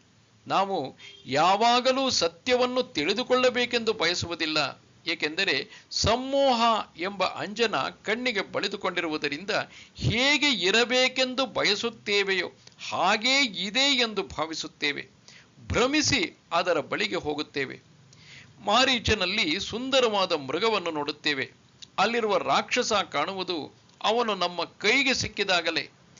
ಈ ವ್ಯಾಮೋಹ ನಮ್ಮನ್ನು ಮೆಟ್ಟಿಕೊಂಡಿರುವುದರಿಂದಲೇ ಸಂಸಾರದ ಮರಳುಗಾಡಿನಲ್ಲಿ ಸುಂದರವಾದ ಮರೀಚಿಕೆಗಳನ್ನು ನೋಡುತ್ತೇವೆ. ಅದನ್ನು ಅರಸಿಕೊಂಡು ಹೊರಟರೆ ಯಾವ ಸರೋವರವೂ ಕಾಣುವುದಿಲ್ಲ, ಪ್ರಾಣಿಗಳೂ ಕಾಣುವುದಿಲ್ಲ. ನಮ್ಮಂತೆ ಅದನ್ನು ಹುಡುಕಿಕೊಂಡು ಹೊರಟ ಜನರ ಅಸ್ಥಿಪಂಜರಗಳು ಮಾತ್ರ ಕಾಣುವವು. ಇನ್ನು ಕ್ಷಮೆ, ಇದು ಮನುಷ್ಯನಲ್ಲಿರುವ ಒಂದು ಅತ್ಯಂತ ಹಿರಿಯ ಗುಣ. ಯಾರು ನನಗೆ ಎಂತಹ ಅಪರಾಧವನ್ನು ಮಾಡಿದ್ದರೂ, ಏನೋ ಅವನು ಮನೋದೌರ್ಬಲ್ಯದ ಸಮಯದಲ್ಲಿ ಅದನ್ನು ಮಾಡಿದ, ಅವನು ನನಗೆ ಕೆಟ್ಟದ್ದನ್ನು ಮಾಡಿದರೂ ನಾನು ಅವನಿಗೆ ಒಳ್ಳೆಯದನ್ನು ಆಶಿಸುತ್ತೇನೆ ಎಂಬ ಔದಾರ್ಯ ಮನುಷ್ಯನನ್ನು ದೇವನಂತೆ ಮಾಡುವುದು. ಪೆಟ್ಟಿಗೆ ಪೆಟ್ಟು, ಗಾಯಕ್ಕೆ ಗಾಯ, ಇದು ಪ್ರಾಣಿ ಪ್ರಪಂಚದ ನೀತಿ. ದೇವನಡೆಗೆ ಹೋಗ ಬಯಸುವವನ ಆದರ್ಶ ಅದಲ್ಲ. ತನಗೆ ಎಂತಹ ಕೆಟ್ಟದ್ದನ್ನು ಮಾಡಿದ್ದರೂ ಅದನ್ನು ಕ್ಷಮಿಸುವ ಶಕ್ತಿ ಇದ್ದರೆ ಮಾತ್ರ ಭಗವಂತನ ಸಮೀಪಕ್ಕೆ ಹೋಗಲು ಸಾಧ್ಯ. ಸತ್ಯವನ್ನೇ ಯಾವಾಗಲೂ ಹೇಳಬೇಕು. ಕೆಲವು ವೇಳೆ ಅದರ ಪರಿಣಾಮ ಮೊದಲಲ್ಲಿ ಕಹಿಯಾಗಿರಬಹುದು. ಆದರೆ ಮೊದಲು ಕಹಿ ತಿಂದು ಸಿಹಿಗೆ ಕಾಯುವುದು ಮೇಲು. ಜೀವನದಲ್ಲಿ ನಿಜ ಎಂದಿದ್ದರೂ ಬಯಲಾಗಲೇಬೇಕು. ನಾವು ಅದನ್ನು ಬಚ್ಚಿಡಲು ಆಗುವುದಿಲ್ಲ. ಬಚ್ಚಿಡಲು ಯತ್ನಿಸಿದರೆ ಅದಕ್ಕಾಗಿ ಎಷ್ಟೊಂದು ಶಕ್ತಿ ವ್ಯಯವಾಗುವುದು. ಯಾವ ಸಮಯದಲ್ಲಿ ಯಾರಿಂದ ಇದು ಬಯಲಾಗಬಹುದೋ ಎಂಬ ಕಳವಳ ಒಳಗೆ ಕುದಿಯುತ್ತಲೇ ಇರುವುದು. ಮನಸ್ಸಿನಲ್ಲಿ ದೊಡ್ಡದೊಂದು ಬಿರುಗಾಳಿ ಏಳುವುದು. ಸತ್ಯವನ್ನು ಬಚ್ಚಿಡಲು ಯತ್ನಿಸಿ ಮನುಷ್ಯ ತನ್ನ ಸ್ವಾಸ್ಥ್ಯವನ್ನು ಕೆಡಿಸಿಕೊಳ್ಳುತ್ತಾನೆ. ಹುಚ್ಚನಾಗುವ ಸಂಭವವೂ ಇದೆ. ಅದಕ್ಕೆ ಸತ್ಯವನ್ನು ಹೇಳಿ ಹೃದಯವನ್ನು ಹಗುರ ಮಾಡಿಕೊಳ್ಳುವುದು ಮೇಲು. ಬಾಹ್ಯ ಇಂದ್ರಿಯವನ್ನು ಅದಕ್ಕೆ ಸಂಬಂಧಿಸಿದ ಎಲ್ಲ ವಿಷಯ ವಸ್ತುವಿನ ಸಂಪರ್ಕದಿಂದ ನಿಗ್ರಹಿಸಬೇಕು. ಆ ಸಂಪರ್ಕದಿಂದಲೇ ನಾವು ಅದಕ್ಕೆ ದಾಸರಾಗುವುದು. ಅದು ಹೇಳಿದಂತೆ ಕೇಳುವುದು. ಹಾಗೆ ಕೇಳಿ ಹಾಗೆ ಮಾಡಿ ಮತ್ತೊಂದು ಸಂಸ್ಕಾರದ ಸಾಲ ಮಾಡಿಕೊಂಡಿರುವೆವು ನಾವು. ಆಗಲೇ ಇದುವರೆಗೆ ಆಗಿರುವುದೇ ಸಾಕು. ಅದನ್ನು ತೀರಿಸುವುದಕ್ಕೆ ಹಲವು ಜನ್ಮಗಳು ಬೇಕಾಗುವುದು. ಇನ್ನು ಮೇಲಾದರೂ ಅದನ್ನು ನಿಲ್ಲಿಸುವ ಎಂದು ಮೊದಲೇ ಅದನ್ನು ತಡೆಗಟ್ಟಬೇಕು. ಸುಮ್ಮನೆ ಹೊರಗಡೆ ವಿಷಯ ವಸ್ತುವಿನ ಕಡೆ ಹೋಗುವುದನ್ನು ತಡೆದರೆ ಸಾಲದು. ಮನಸ್ಸಿನಲ್ಲಿ ಅದಕ್ಕೆ ಸಂಬಂಧಪಟ್ಟ ಅನುಭವಗಳನ್ನು ಮೆಲುಕುತ್ತಿರುವುದು ನಿಲ್ಲಬೇಕು. ಸ್ಥೂಲವಾಗಿ ನಿಗ್ರಹಿಸಿ ಸೂಕ್ಷ್ಮವಾಗಿ ಮನಸ್ಸು ಅದನ್ನು ಚಪ್ಪರಿಸುತ್ತಿದ್ದರೆ ಬಹಳ ಕಾಲ ಮನಸ್ಸು ಸುಮ್ಮನಿರಲು ಆಗುವುದಿಲ್ಲ. ಸ್ಥೂಲವಾಗಿ ಆ ಕೆಲಸವನ್ನು ಕ್ರಮೇಣ ಮಾಡುವ ಪರಿಸ್ಥಿತಿಯು ಒದಗುವುದು. ಆದ ಕಾರಣವೇ ನಮ್ಮ ಪತನಕ್ಕೆ ಮೂಲ ಮನಸ್ಸಿನಲ್ಲಿದೆ. ಅಲ್ಲಿ ನಾವು ತಡೆಗಟ್ಟಬೇಕು. ಅದೊಂದು ಸಣ್ಣ ಅಲೆಯಂತೆ ಪ್ರಾರಂಭವಾಗುವುದು. ಅದನ್ನು ನಿಗ್ರಹಿಸುವುದು ಆಗ ಸುಲಭ. ಹಾಗೆಯೇ ಬಿಟ್ಟರೆ ಅದೊಂದು ಮಹಾಪ್ರವಾಹ ಆಗುವುದು. ಆಗ ಎಂತಹ ಕಟ್ಟೆಯನ್ನು ಎದುರಿಗೆ ಇಟ್ಟರೂ ಕೊಚ್ಚಿಕೊಂಡು ಹೋಗುವುದು. ಪ್ರಾರಂಭದಲ್ಲಿ ಹೀನ ಆಲೋಚನೆಯ ಸುಳಿಯನ್ನು ಉಗುರಿನಲ್ಲಿ ಕಿತ್ತು ಹಾಕಿಬಿಡಬಹುದು. ಯಾವಾಗ ಅದನ್ನು ಹಾಗೆಯೇ ಬಿಡುತ್ತೇವೆಯೋ ಆಮೇಲೆ ಕೊಡಲಿ, ಗರಗಸ ಮೊದಲಾದ ಮಹಾ ಆಯುಧಗಳಿಂದಲೂ ಅದನ್ನು ಕಡಿದು ಹಾಕಲು ಕಷ್ಟವಾಗುವುದು. ಇದನ್ನು ಅರಿತೇ ಜ್ಞಾನಿಯಾದವನು ಪ್ರಾರಂಭದಲ್ಲಿ ತನ್ನ ಮನಸ್ಸಿನಲ್ಲಿಯೇ ಅದನ್ನು ನಿಗ್ರಹಿಸುತ್ತಾನೆ. ಇಂದ್ರಿಯ ಸುಖ, ಆಧ್ಯಾತ್ಮಿಕ ಸುಖ ಇವುಗಳೆಲ್ಲ ದೇವರಿಂದಲೇ ಆಗುವುದು. ಹಾಗೆಯೇ ದುಃಖ, ನಾವು ಮಾಡಬಾರದುದನ್ನು ಮಾಡಿದಾಗ ಮತ್ತು ಈ ಪ್ರಪಂಚದಲ್ಲಿ ಅನಿವಾರ್ಯವಾಗಿ ಎಲ್ಲ ಸುಖವನ್ನು ನೆರಳಂತೆ ಬೆನ್ನು ಹತ್ತಿ ಬರುವ ದುಃಖ ಕೂಡ ಅವನಿಂದಲೇ. ಇದರಂತೆಯೇ ಒಂದು ವಸ್ತು ಸೃಷ್ಟಿಯಾಗುವುದು ಕೂಡ ಅವನಿಂದಲೇ ಮತ್ತು ಹೋಗುವುದು ಕೂಡ ಅವನಿಂದಲೇ.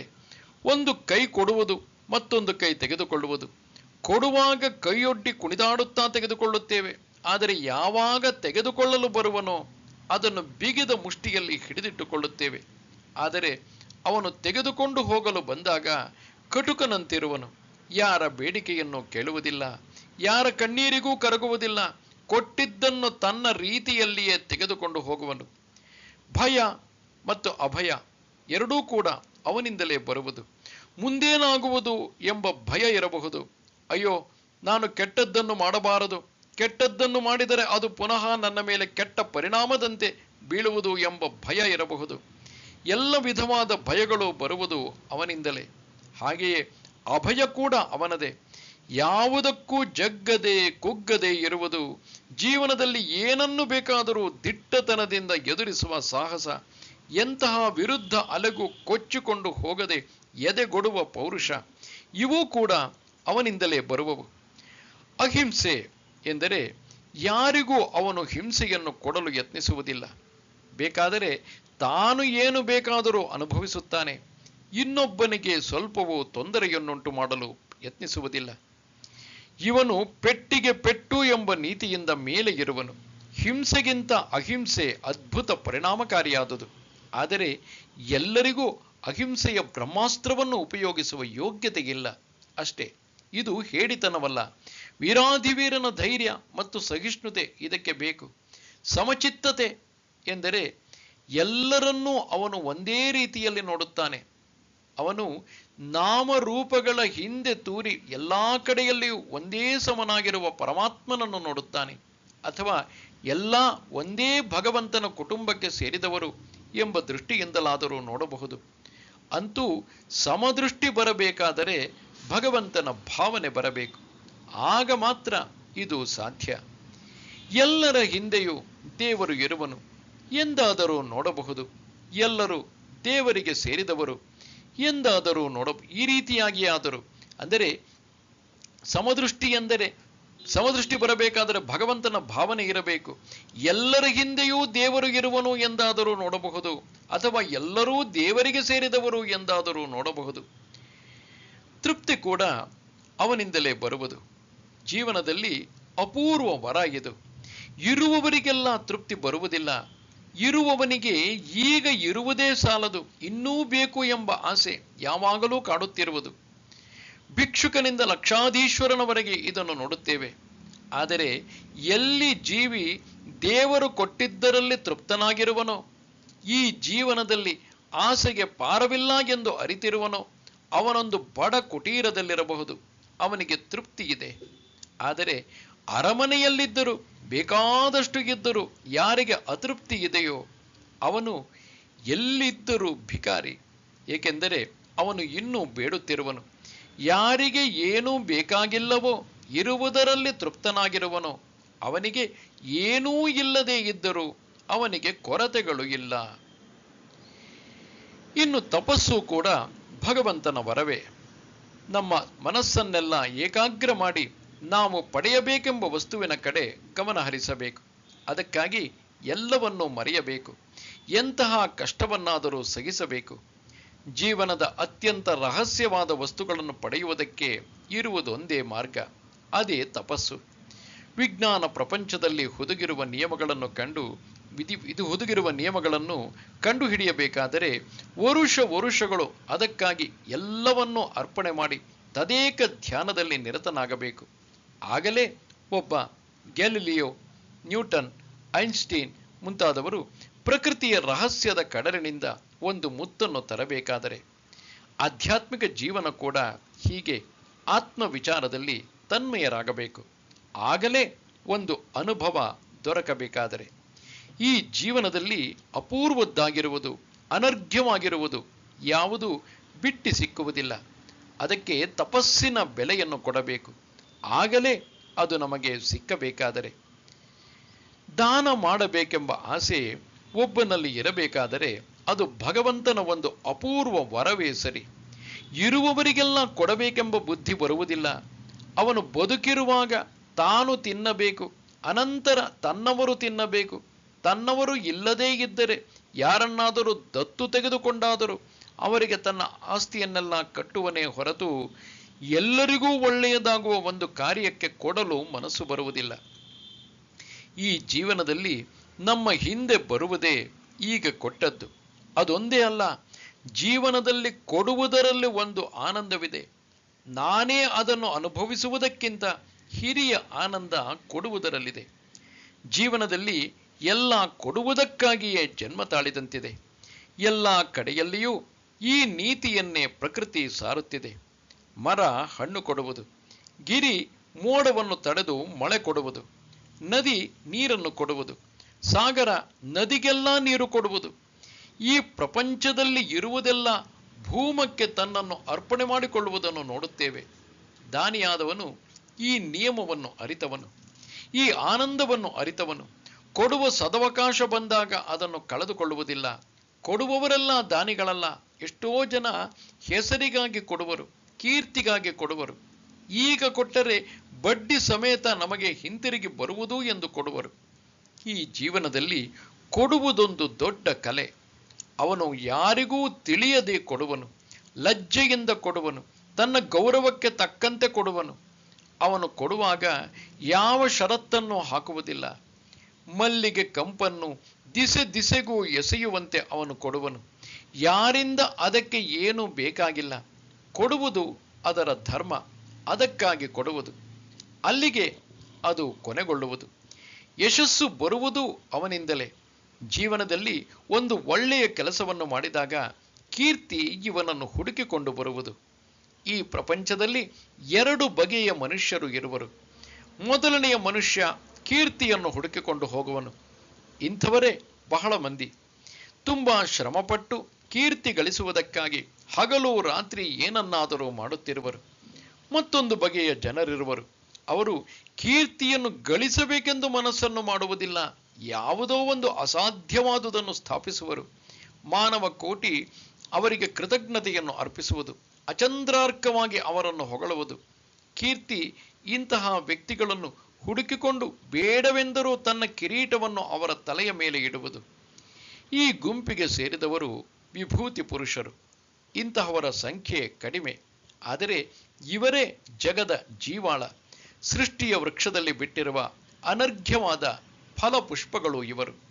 ಯಶಸ್ಸಿನಂತೆ ಜೀವನದಲ್ಲಿ ಅಪಯಶಸ್ಸೂ ಕೂಡ ಅಚಂದ್ರಾರ್ಕವಾಗಿ ನಿಲ್ಲುವುದು.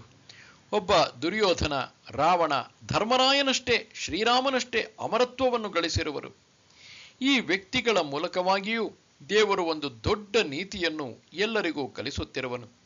ದುರ್ಯೋಧನನ ದಾರಿ ಹಿಡಿದರೆ, ರಾವಣನ ಹಾದಿಯನ್ನು ಹಿಡಿದರೆ ನಮಗೂ ಅದೇ ಗತಿ ಎಂಬುದನ್ನು ಅಪಕೀರ್ತಿಯ ಮೂಲಕವೂ ದೇವರು ಸಾರುತ್ತಿರುವನು. ಎಲ್ಲ ಬಗೆಯ ಸುಗುಣ ದುರ್ಗುಣಗಳ ಬೀಜವು ಪ್ರಕೃತಿಯಲ್ಲಿದೆ.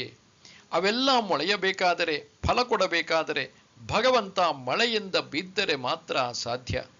ಈ ದೃಷ್ಟಿಯಿಂದ ಎಲ್ಲ ಬರುವುದು ಅವನಿಂದ. ಜೀವರಾಶಿಗಳ ಕರ್ಮಾನುಸಾರ ಬೆಳೆ ಬರುವುದಕ್ಕೆ ಅವನು ಮಳೆ ಕರೆಯುವನು. ಮಹರ್ಷಯಃ ಸಪ್ತ ಪೂರ್ವೇ ಚತ್ವಾರೋ ಮನವಸ್ತಥಾ ಮದ್ಭಾವಾ ಮಾನಸಾ ಜಾತಾಃ ಯೇಷಾಂ ಲೋಕ ಇಮಾಃ ಪ್ರಜಾಃ. ಪೂರ್ವಕಾಲದ ಸಪ್ತ ಮಹರ್ಷಿಗಳು ಮತ್ತು 4 ಜನ ಮನುಗಳು ನನ್ನ ಭಾವವುಳ್ಳವರಾಗಿ ನನ್ನ ಸಂಕಲ್ಪದಿಂದಲೇ ಜನಿಸಿದರು. ಲೋಕದಲ್ಲಿ ಈ ಪ್ರಜೆಗಳೆಲ್ಲ ಅವರಿಂದಲೇ ಉತ್ಪನ್ನರಾದರು. ಕಲ್ಪದ ಆದಿಯಲ್ಲಿ ಸಪ್ತ ಮಹರ್ಷಿಗಳು ಇದ್ದರು. ಅವರು ಮಹಾಜ್ಞಾನಿಗಳು. ಭಗವಂತನ ಇಚ್ಛೆಯಿಂದಲೇ ಅವರು ಅವತರಿಸಿದರು. ಅವರು ಅವನ ಭಾವದಂತೆಯೇ ಇದ್ದರು. ಅಗ್ನಿಕುಂಡದಿಂದ ಸಿಡಿದ ಕಿಡಿ ಹೇಗೋ ಹಾಗೆ ಪರಬ್ರಹ್ಮನ ಭಾವವೇ ಅವರಲ್ಲಿತ್ತು. ಆ ಸಪ್ತ ಮಹರ್ಷಿಗಳು ಭಗವಂತನಿಂದಲೇ ಬಂದವರು, ಅವನನ್ನು ತಿಳಿದುಕೊಂಡವರು. 4 ಜನ ಮನುಗಳು ಒಂದೊಂದು ಯುಗಕ್ಕೆ ಒಂದೊಂದು ಧರ್ಮವನ್ನು ಕೊಟ್ಟವರು ಎಂದು ಬೇಕಾದರೆ ತಿಳಿದುಕೊಳ್ಳಬಹುದು. ಒಂದು ಸಮಾಜ ಭದ್ರವಾಗಿರಬೇಕಾದರೆ ಅದಕ್ಕೆ ಕಾಯಿದೆ ಕಾನೂನುಗಳು ಬೇಕು, ವಿಧಿ ನಿಷೇಧಗಳಿರಬೇಕು. ಅದನ್ನು ಕೊಡಬೇಕಾದರೆ ಸಮಾಜವನ್ನೆಲ್ಲ ಚೆನ್ನಾಗಿ ಬಲ್ಲವನಾಗಿರಬೇಕು. ಅದರ ಗುರಿ ಏನು ಎಂಬುದನ್ನು ಚೆನ್ನಾಗಿ ಅರಿತು ಅದಕ್ಕೆ ತಕ್ಕಂತೆ ಕರ್ತವ್ಯಗಳನ್ನು ವಿಧಿಸುವವರೇ ಧರ್ಮಶಾಸ್ತ್ರ ಕರ್ತೃಗಳು. ಸಪ್ತ ಋಷಿಗಳು ಕೇವಲ ನಿವೃತ್ತಿ ಮಾರ್ಗಾವಲಂಬಿಗಳು, ಭಗವಂತನ ಕಡೆಗೆ ನೇರವಾಗಿ ಹೋಗಬೇಕು ಎಂಬ ದಾರಿಯನ್ನು ತೋರುತ್ತಾರೆ. ಆದರೆ ಈ ದಾರಿಯಲ್ಲಿ ನಡೆಯುವವರು ಬಹಳ ಅಲ್ಪ ಮಂದಿ, ಮಹಾಧೀರರಿಗೆ ಮಾತ್ರ ಇದು ಸಾಧ್ಯ. ಮತ್ತೊಂದು ದಾರಿಯಿದೆ, ಅದೇ ಪ್ರವೃತ್ತಿ ಮಾರ್ಗ. ಧರ್ಮ, ಅರ್ಥ, ಕಾಮದ ಮೂಲಕ ಮೋಕ್ಷಕ್ಕೆ ಹೋಗುವುದು. ಇಲ್ಲಿ ಯಾವುದನ್ನೂ ನಿರಾಕರಿಸದೆ ಅನುಭವಗಳನ್ನು ಪಡೆದುಕೊಂಡು ಮೋಕ್ಷವೆಂಬ ಗುರಿಯ ಕಡೆಗೆ ಸೇರುವುದು. ಈ ಮಾರ್ಗದ ನಿಯಮಾವಳಿಗಳನ್ನು ಮನುಶಾಸ್ತ್ರದಲ್ಲಿ ನೋಡುತ್ತೇವೆ. ಒಂದು, ಎಲ್ಲೂ ನಿಲ್ಲದೆ ಮೈಸೂರಿನಿಂದ ಬೆಂಗಳೂರಿಗೆ ಹೋಗುವ ಬಸ್ಸಿನಂತೆ. ಇದು ನಾನ್ ಸ್ಟಾಪ್ ಬಸ್. ಇದೇ ಸಪ್ತ ಋಷಿಗಳ ಮಾರ್ಗ. ಮತ್ತೊಂದು, ಕೈ ತೋರಿದ ಎಡೆಯೆಲ್ಲ ನಿಂತು ನಿಂತು ಬೆಂಗಳೂರನ್ನು ತಲುಪುವ ಶಟಲ್ ಬಸ್ಸಿನಂತೆ. ಅದೂ ಬೆಂಗಳೂರನ್ನು ತಲುಪುವುದು, ಆದರೆ ಸ್ವಲ್ಪ ನಿಧಾನವಾಗಿ. ಇದೇ ಪ್ರವೃತ್ತಿ ಮಾರ್ಗ. ಈ ಎರಡು ದಾರಿಗಳನ್ನು ತೋರಿದವರು ಭಗವಂತನ ಇಚ್ಛೆಯಿಂದಲೇ ಜನಿಸಿದರು. ಮಾನವ ಕೋಟಿಯನ್ನೇ ದೇವರೆಡೆಗೆ ಕರೆದುಕೊಂಡು ಹೋಗುವ ಮಾರ್ಗದರ್ಶಕರಂತೆ ಇರುವರು ಇವರು. ಮುಂದಿನ ಪ್ರಜೆಗಳೆಲ್ಲ ಇವರು ತೋರಿದ ದಾರಿಯಲ್ಲೇ ನಡೆದವರು, ಇವರಿಂದಲೇ ಉತ್ಪನ್ನರಾದವರು. ಏತಾಂ ವಿಭೂತಿಂ ಯೋಗಂಚ ಮಮ ಯೋ ವೇತ್ತಿ ತತ್ವತಃ ಸೋವಿಕಂಪೇನ ಯೋಗೇನ ಯುಜ್ಯತೆ ನಾತ್ರ ಸಂಶಯಃ. ಯಾರು ಈ ನನ್ನ ವಿಭೂತಿಯನ್ನು ಮತ್ತು ಯೋಗವನ್ನು ಯಥಾರ್ಥವಾಗಿ ತಿಳಿದುಕೊಳ್ಳುವನೋ ಅವನು ಅಚಲವಾದ ಯೋಗದಿಂದ ಯುಕ್ತನಾಗುತ್ತಾನೆ, ಇದರಲ್ಲಿ ಸಂಶಯವಿಲ್ಲ. ಭಗವಂತನ ವಿಭೂತಿ ಮತ್ತು ಯೋಗವನ್ನು ತಿಳಿದುಕೊಳ್ಳುವುದು ಒಂದು ದೊಡ್ಡ ಸಾಧನೆ. ಯಾರು ಈ ಸಾಧನೆಯನ್ನು ಮಾಡುತ್ತಾರೋ ಅವರೂ ಕೂಡ ಭಗವಂತನನ್ನು ಮುಟ್ಟುವರು. ವಿಭೂತಿ ಎಂದರೆ ಅವನ ಮಹಿಮೆ, ಅವನ ಶಕ್ತಿ. ಅವನು ಈ ಬ್ರಹ್ಮಾಂಡವನ್ನು ಸೃಷ್ಟಿಸಿದವನು. ಇಲ್ಲಿ ಜೀವರಾಶಿಗಳು ತನ್ನೆಡೆಗೆ ಬರುವುದಕ್ಕೆ ದಾರಿ ತೋರಿದವನು. ಅವನು ಸರ್ವೇಶ್ವರ, ಎಲ್ಲದಕ್ಕೂ ಒಡೆಯ. ಅವನಾಜ್ಞೆಯನ್ನು ಯಾರೂ ಮೀರಲಾರರು. ಅವನು ಸೃಷ್ಟಿಸಿದವನು, ಅವನೊಬ್ಬನಿಗೆ ಮಾತ್ರ ಗೊತ್ತು ಈ ಪ್ರಪಂಚದಲ್ಲಿ ಪ್ರತಿಯೊಂದರ ಕೆಲಸವೇನು, ಒಟ್ಟಿನಲ್ಲಿ ಅದರ ಸ್ಥಾನ ಯಾವುದು ಎಂಬುದು. ಈ ಬ್ರಹ್ಮಾಂಡವನ್ನು ಇಷ್ಟೊಂದು ಅಂದವಾಗಿ ಜೋಡಿಸಿರುವನು. ಅವನು ಇದನ್ನು ಸೃಷ್ಟಿಸಿ ಎಲ್ಲೋ ಹೊರಗೆ ವಿರಾಮವಾಗಿಲ್ಲ. ಈ ಬ್ರಹ್ಮಾಂಡದಲ್ಲಿ ಓತಪ್ರೋತವಾಗಿ ಸರ್ವವ್ಯಾಪಿಯಾಗಿರುವನು. ಈ ಪ್ರಪಂಚದಲ್ಲಿಯೇ ಅವನು ಖರ್ಚಾಗಿಯೂ ಹೋಗಿಲ್ಲ. ದೇಶ ಕಾಲ ನಿಮಿತ್ತದಲ್ಲಿರುವ ಈ ಬ್ರಹ್ಮಾಂಡ ಭಗವಂತನ ಯಾವುದೋ ಸಣ್ಣ ಅಂಶ. ಅವನು ಇದನ್ನು ಮೀರಿರುವನು. ಅವನು ಇಲ್ಲಿರುವನು ಮತ್ತು ಇದಕ್ಕೆ ಅತೀತನೂ ಆಗಿರುವನು. ಇನ್ನು ಅವನ ಯೋಗೈಶ್ವರ್ಯ, ಈ ಪ್ರಪಂಚದಲ್ಲಿ ಅವನು ಹೇಗಿರುವನು, ಎಲ್ಲೆಲ್ಲಿ ಇತರ ಕಡೆಗಿಂತ ಹೆಚ್ಚು ಕಾಣುತ್ತಿರುವನು ಎಂಬುದು. ಹೇಗೆ ಕಾವ್ಯದ ಹಿಂದೆ ಒಬ್ಬ ಕವಿಯ ಪ್ರತಿಭೆಯನ್ನು ನೋಡುತ್ತೇವೋ, ಚಿತ್ರದ ಹಿಂದೆ ಒಬ್ಬ ಚಿತ್ರಕನ ಜಾಣತನವನ್ನು ನೋಡುತ್ತೇವೆಯೋ, ಹಾಗೆಯೇ ಈ ಬ್ರಹ್ಮಾಂಡದಲ್ಲಿ ಈ ಮಹಿಮೆಯನ್ನು ನೋಡುತ್ತೇವೆ. ಈ ಸೃಷ್ಟಿ ಎಂತಹ ಒಂದು ಮಹಾಕಾವ್ಯ. ಇಲ್ಲಿ ಯಾವ ರಸಕ್ಕೂ ಬರಗಾಲವಿಲ್ಲ. ಇದನ್ನು ನೋಡಿ ಸ್ಫೂರ್ತಿಗೊಂಡು ವ್ಯಾಸ, ವಾಲ್ಮೀಕಿಗಳಂತಹ ಋಷಿಗಳು ಕಾವ್ಯ ಬರೆದರು. ಅದೇ ಜನರ ಅನುರಾಗಕ್ಕೆ ಅಷ್ಟು ಪಾತ್ರವಾಗಿದೆ. ಭಗವಂತ ಪುರಾಣ ಕವಿ, ಈ ಬ್ರಹ್ಮಾಂಡ ಅವನ ಮಹಾಕಾವ್ಯ. ಇದೆಷ್ಟು ಅದ್ಭುತವಾಗಿರಬೇಕು. ತಾಜ್ ಮಹಲ್, ಶಾಜಹಾನ್ ತನ್ನ ಹೆಂಡತಿಗೆ ಕಟ್ಟಿದ ಪ್ರೇಮ ಸ್ಮಾರಕ ಎನ್ನುತ್ತೇವೆ. ಈ ಬ್ರಹ್ಮಾಂಡವೇ ಭಗವಂತನ ಒಂದು ಸ್ಮಾರಕ. ಆದರೆ ಅದನ್ನು ಕಟ್ಟಿಕೊಂಡವನು ಸೃಷ್ಟಿಗೊಡೆಯನೇ. ಇಲ್ಲಿರುವುದೆಲ್ಲ ಅವನ ಮಹಿಮೆಯನ್ನು ಸಾರುತ್ತಿವೆ. ಈ ಪ್ರಪಂಚವನ್ನು ತಿಳಿದುಕೊಳ್ಳುತ್ತಾ ಹೋದಂತೆ ಆಳಕ್ಕೆ ಪ್ರಕೃತಿಯೊಳಗೆ ಇಳಿದಂತೆ ಇಲ್ಲಿರುವ ನಿಯಮಗಳಲ್ಲಿ ಒಂದಕ್ಕೂ ಮತ್ತೊಂದಕ್ಕೂ ಇರುವ ಸಂಬಂಧ, ಯಾವ ಜಾಣ್ಮೆಯಿಂದ ಇದನ್ನು ಜೋಡಿಸಿದ್ದಾನೆ ಎಂಬುದನ್ನು ಅರಿಯುತ್ತಾ ಹೋದಂತೆ ಮನುಷ್ಯ ಪರವಶನಾಗುತ್ತಾ ಬರುವನು. ಅವನ ಜಾಣ್ಮೆಗೆ ತಲೆದೂಗುತ್ತಾ ಬರುವನು. ಅವನನ್ನು ಮೀರಿಸುವ ಚಿತ್ರಕಾರನಾರು. ಎಂತಹ ಬಣ್ಣದ ಸಂತೆ ಈ ಪ್ರಪಂಚದಲ್ಲಿ ತಾಂಡವವಾಡುತ್ತಿದೆ. ಎಂತೆಂತಹ ನಾಮರೂಪಗಳ ಅದ್ಭುತ ಕಲಾ ಪ್ರದರ್ಶನ ಈ ವಿಶ್ವ. ಮೂಡಲಂಚಿನಲ್ಲಿ ಪ್ರತಿದಿನ ಮೂಡುವ ರವಿ ಮುಗಿಲ ಪಂಕ್ತಿಯಲ್ಲಿ ಎಂತಹ ಸೌಂದರ್ಯವನ್ನು ರಚಿಸುವನು. ಈ ಪ್ರಪಂಚವನ್ನು ಬಿಡುವಾಗ ಎಂತಹ ಸೌಂದರ್ಯವನ್ನು ಎರಚಿ ಮಾಯವಾಗುವನು. ಒಂದು ದಿನ ಇದ್ದಂತೆ ಮತ್ತೊಂದು ದಿನ ಇಲ್ಲ. ಪ್ರತಿದಿನವೂ ಒಂದು ನೂತನತೆ. ಹಕ್ಕಿಗಳಲ್ಲಿ ಎಷ್ಟು ವಿಧ, ಅದರ ಪುಕ್ಕಗಳು ಎಷ್ಟು ಚಂದ, ಅದರ ಗಾನ ಎಷ್ಟೊಂದು ವೈವಿಧ್ಯತೆಯಿಂದ ಕೂಡಿದೆ. ಬೆಳಗ್ಗೆ ಹುಟ್ಟಿ ಸಂಜೆ ಸಾಯುವ ಚಿಟ್ಟೆಯನ್ನು ನೋಡಿ ಅದರ ರೆಕ್ಕೆಯನ್ನು ಎಷ್ಟು ಅಂದವಾಗಿ ಚಿತ್ರಿಸಿರುವನು. ಎಂತಹ ಸುಂದರವಾದ ಬಣ್ಣವನ್ನು ಆಕಾರವನ್ನು ಜೋಡಿಸಿರುವನು. ಯಾವ ರಾಜ ಮಹಾರಾಜನ ಬೆಡಗಿನ ಉಡುಗೆಯೂ ಇದರಷ್ಟು ಸುಂದರವಾಗಿಲ್ಲ. ಇನ್ನು ಅರಳುವ ಹೂಗಳು ಸೃಷ್ಟಿಯ ಒಂದು ಅದ್ಭುತ. ಇವುಗಳನ್ನೆಲ್ಲ ಭಗವಂತ ತಾನೇ ಧರಿಸಿದಂತಿದೆ. ಒಂದೊಂದು ಹೂವು ಒಂದೊಂದು ತರಹ, ಅದರ ಆಕಾರ ಬೇರೆ, ಪರಿಮಳ ಬೇರೆ, ಅಂದ ಬೇರೆ. ಸಮುದ್ರ ತೀರದಲ್ಲಿ ಆ ಸಾಗರ ಬಿಸುಟಿರುವ ಕಪ್ಪೆಯ ಚಿಪ್ಪುಗಳನ್ನು ತೆಗೆದುಕೊಂಡು ನೋಡುವ ಯಕ್ಕಶ್ಚಿತ್ ವಸ್ತುವಿನ ಮೇಲೆ ಎಂತಹ ಲಲಿತ ಕಲೆಯನ್ನು ನೋಡುತ್ತೇವೆ. ಸಾವಿರಾರು ಬಗೆಯ ಕಪ್ಪೆಯ ಚಿಪ್ಪುಗಳಿವೆ. ನಿನಗಿಂತ ನಾನು ಚೆನ್ನ, ನಾನು ಚೆನ್ನವೆಂದು ಅವು ಪೈಪೋಟಿ ಮಾಡುತ್ತಿವೆ. ಇವುಗಳನ್ನೆಲ್ಲ ನೋಡುತ್ತಾ ನೋಡುತ್ತಾ ನಾವು ಭಗವಂತನನ್ನು ಮರೆಯುವುದು ಹೇಗೆ? ನಾವು ಮರೆತರೂ ಇವುಗಳ ಮೂಲಕ ಅವನು ಬಂದು ನಮ್ಮ ಹೃದಯವನ್ನು ಸ್ಪರ್ಶಿಸುವನು.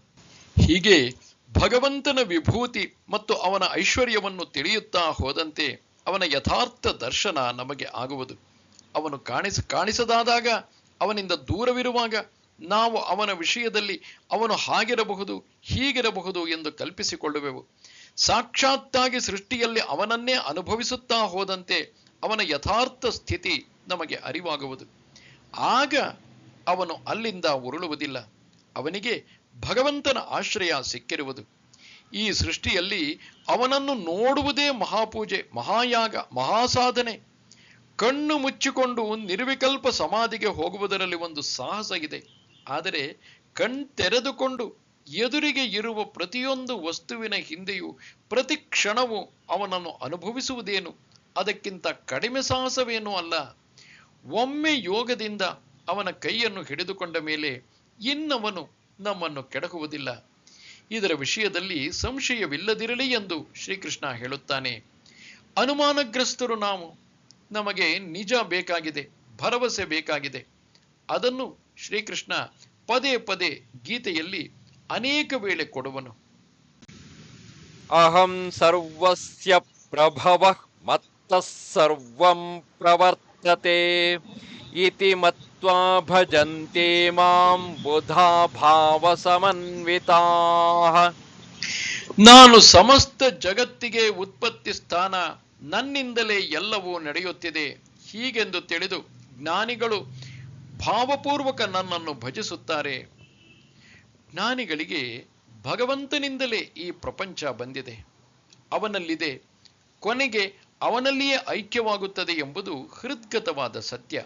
ಅವನೇ ಎಲ್ಲವನ್ನೂ ನಡೆಸುತ್ತಿರುವವನು. ಈ ಭೂಮಿ ಸೂರ್ಯನ ಸುತ್ತಲೂ ಸುತ್ತುತ್ತಿರುವುದು ಅವನಿಂದ. ಎಲ್ಲದರ ಹಿಂದೆಯೂ ಒಂದು ಉದ್ದೇಶವನ್ನು ನೋಡುತ್ತೇವೆ. ಎಲ್ಲಕ್ಕೂ ಒಂದು ನಿಯಮಾನುಸಾರ ಹೋಗುವುದನ್ನು ನೋಡುವೆವು. ಎಲ್ಲಿ ನಮಗೆ ನಿಯಮ ಗೊತ್ತಿಲ್ಲವೋ ಅಲ್ಲಿ ನಿಯಮ ಇಲ್ಲವೆಂದಲ್ಲ. ಇನ್ನೂ ನಾವು ಅವನನ್ನು ಅರ್ಥ ಮಾಡಿಕೊಂಡಿಲ್ಲ ಅಷ್ಟೇ. ಬಾಹ್ಯ ಪ್ರಪಂಚದಲ್ಲಿ ಆಗುವ ಚಲನವಲನಗಳೆಲ್ಲ ಭೌತಿಕ ನಿಯಮವನ್ನು ಅನುಸರಿಸುವವು. ಆಧ್ಯಾತ್ಮಿಕ ಜೀವನದಲ್ಲಿ ಆಗುವ ಚಲನವಲನಗಳೆಲ್ಲ ಕರ್ಮ ನಿಯಮವನ್ನು ಅನುಸರಿಸುವವು. ಈ ನಿಯಮ ಜಾಲವನ್ನು ನೇಯ್ದಿರುವವನೇ ಭಗವಂತ. ಹೂವಾಡಿಗ ಬಗೆ ಬಗೆಯ ಹೂವುಗಳನ್ನು ತನ್ನ ದಾರದಿಂದ ಕಟ್ಟಿ ಸುಂದರವಾದ ಹಾರವನ್ನು ಮಾಡಿರುವನು. ಕಣದ ಅಂತರಾಳದಲ್ಲಿ, ಜೀವಾಣುವಿನಲ್ಲಿ, ಬ್ರಹ್ಮಾಂಡದಲ್ಲಿ, ಅಣುವಿನಲ್ಲಿ, ಮಹತ್ತಿನಲ್ಲಿ, ಜಡದಲ್ಲಿ, ಚೇತನದಲ್ಲಿ ಎಲ್ಲ ಕಡೆಯೂ ಜ್ಞಾನಿಗೆ ಭಗವಂತನ ಸೂತ್ರ ಪರಿಚಯವಾಗುವುದು. ಯಾವಾಗ ಭಗವಂತನ ಮಹಿಮೆಯನ್ನು ಕಣ್ಣಾರೆ ನೋಡುವರೋ ಅವರಿನ್ನೂ ನೀರಸವಾಗಿರುವುದಕ್ಕೆ ಆಗುವುದಿಲ್ಲ. ಅವರ ಹೃದಯದಲ್ಲಿ ಭಕ್ತಿ ಜಿನುಗುವುದು. ಸೃಷ್ಟಿಕರ್ತನನ್ನು ಭಕ್ತಿಯಿಂದ ಕೊಂಡಾಡುವರು. ತಂತಿಗೆ ಬೆರಳು ತಾಕಿದರೆ ಗಾನ ಹೊಮ್ಮುವಂತೆ ಜ್ಞಾನಿಯ ಹೃದಯ ನಾಡಿಯನ್ನು ಭಗವಂತ ಮಿಡಿಯುವನು. ಆಗಲೇ ಅಪೂರ್ವ ಜ್ಞಾನ ಮಾಧುರ್ಯ ಹೊಮ್ಮುವುದು ಅಲ್ಲಿಂದ. ಅವರಾಡುವ ಮಾತು ಜ್ಞಾನದಲ್ಲಿ ಹುರಿದಿದೆ. ಭಕ್ತಿ ಎಂಬ ಸಕ್ಕರೆಯ ಪಾಕದಲ್ಲಿ ಅದ್ದಿದೆ. ಕೇಳಿದವರಿಗೆಲ್ಲ ಇದು ವೇದ್ಯವಾಗುವುದು. ಮಚ್ಚಿತ್ತಾಮದ್ಗತ ಪ್ರಾಣಾಃ ಬೋಧಯಂತಃ ಪರಸ್ಪರಂ ಕಥಯಂತಶ್ಚ ಮಾಂ ನಿತ್ಯಂ ತುಷ್ಯಂತಿ ಚ ರಮಂತಿ ಚ. ನನ್ನಲ್ಲಿಯೇ ನೆಲೆಗೊಳಿಸಿದ ಮನಸ್ಸು, ನನ್ನಲ್ಲಿಯೇ ಪ್ರತಿಷ್ಠಿತವಾದ ಪ್ರಾಣವುಳ್ಳವರಾಗಿ ನನ್ನನ್ನೇ ಪರಸ್ಪರ ಬೋಧಿಸುತ್ತಾ ಯಾವಾಗಲೂ ನನ್ನ ವಿಷಯವನ್ನೇ ಹೇಳುತ್ತಾ ತೃಪ್ತರಾಗಿ ಸಂತೋಷಿಸುತ್ತಿರುವರು. ಅವರ ಮನಸ್ಸು ಭಗವಂತನಲ್ಲಿ ಕೇಂದ್ರೀಕೃತವಾಗಿದೆ. ಭಗವಂತನಿಗೆ ಸಂಬಂಧಪಟ್ಟ ಆಲೋಚನೆಗಳೊಂದೇ ಅಲ್ಲಿ ಏಳುವುದು. ಅವನಲ್ಲದೆ ಮತ್ತಾವುದನ್ನು ಕುರಿತು ಚಿಂತಿಸುವುದಕ್ಕೆ ಆಗುವುದಿಲ್ಲ. ಅವರ ಪ್ರಾಣ ನಿಂತಿರುವುದು ಅವನಲ್ಲೇ. ಹೇಗೆ ನೀರಿಲ್ಲದೆ ಮೀನು ಬದುಕಲಾರದೋ, ಗಾಳಿಯಿಲ್ಲದೆ ನಾವು ಬದುಕಲಾರೆವೋ, ಹಾಗೆ ಭಗವಂತನೇ ಅವರ ಪ್ರಾಣವಾಯುವಾಗಿರುವನು. ಅವನನ್ನೇ ಅವರು ಉಚ್ಛ್ವಾಸ ನಿಶ್ವಾಸದಂತೆ ಉಸಿರಾಡುತ್ತಿರುವರು. ಒಬ್ಬೊಬ್ಬನಿಗೆ ಒಂದೊಂದರಲ್ಲಿ ಪ್ರಾಣವಿದೆ. ಮಗುವಿಗೆ ಆಟದಲ್ಲಿ, ಲೋಭಿಗೆ ಹಣದಲ್ಲಿ, ಕಾಮುಕನಿಗೆ ಹೆಂಗಸಿನ ಮೇಲೆ, ಭೋಗಿಗೆ ವಿಷಯ ವಸ್ತುವಿನ ಮೇಲೆ, ಅಂತೂ ಒಬ್ಬೊಬ್ಬನಿಗೆ ಒಂದೊಂದರಲ್ಲಿ ಪ್ರಾಣ. ಹಾಗೆಯೇ ಭಕ್ತರಿಗೆ ದೇವರಲ್ಲಿ ಪ್ರಾಣ. ಅವರು ಪರಸ್ಪರ ಬೋಧಿಸುವುದೇ ಭಗವಂತನ ವಿಷಯವನ್ನು. ಅವನ ವಿಷಯವನ್ನು ಮಾತಾಡುವುದರಲ್ಲಿ ಆನಂದವಿದೆ.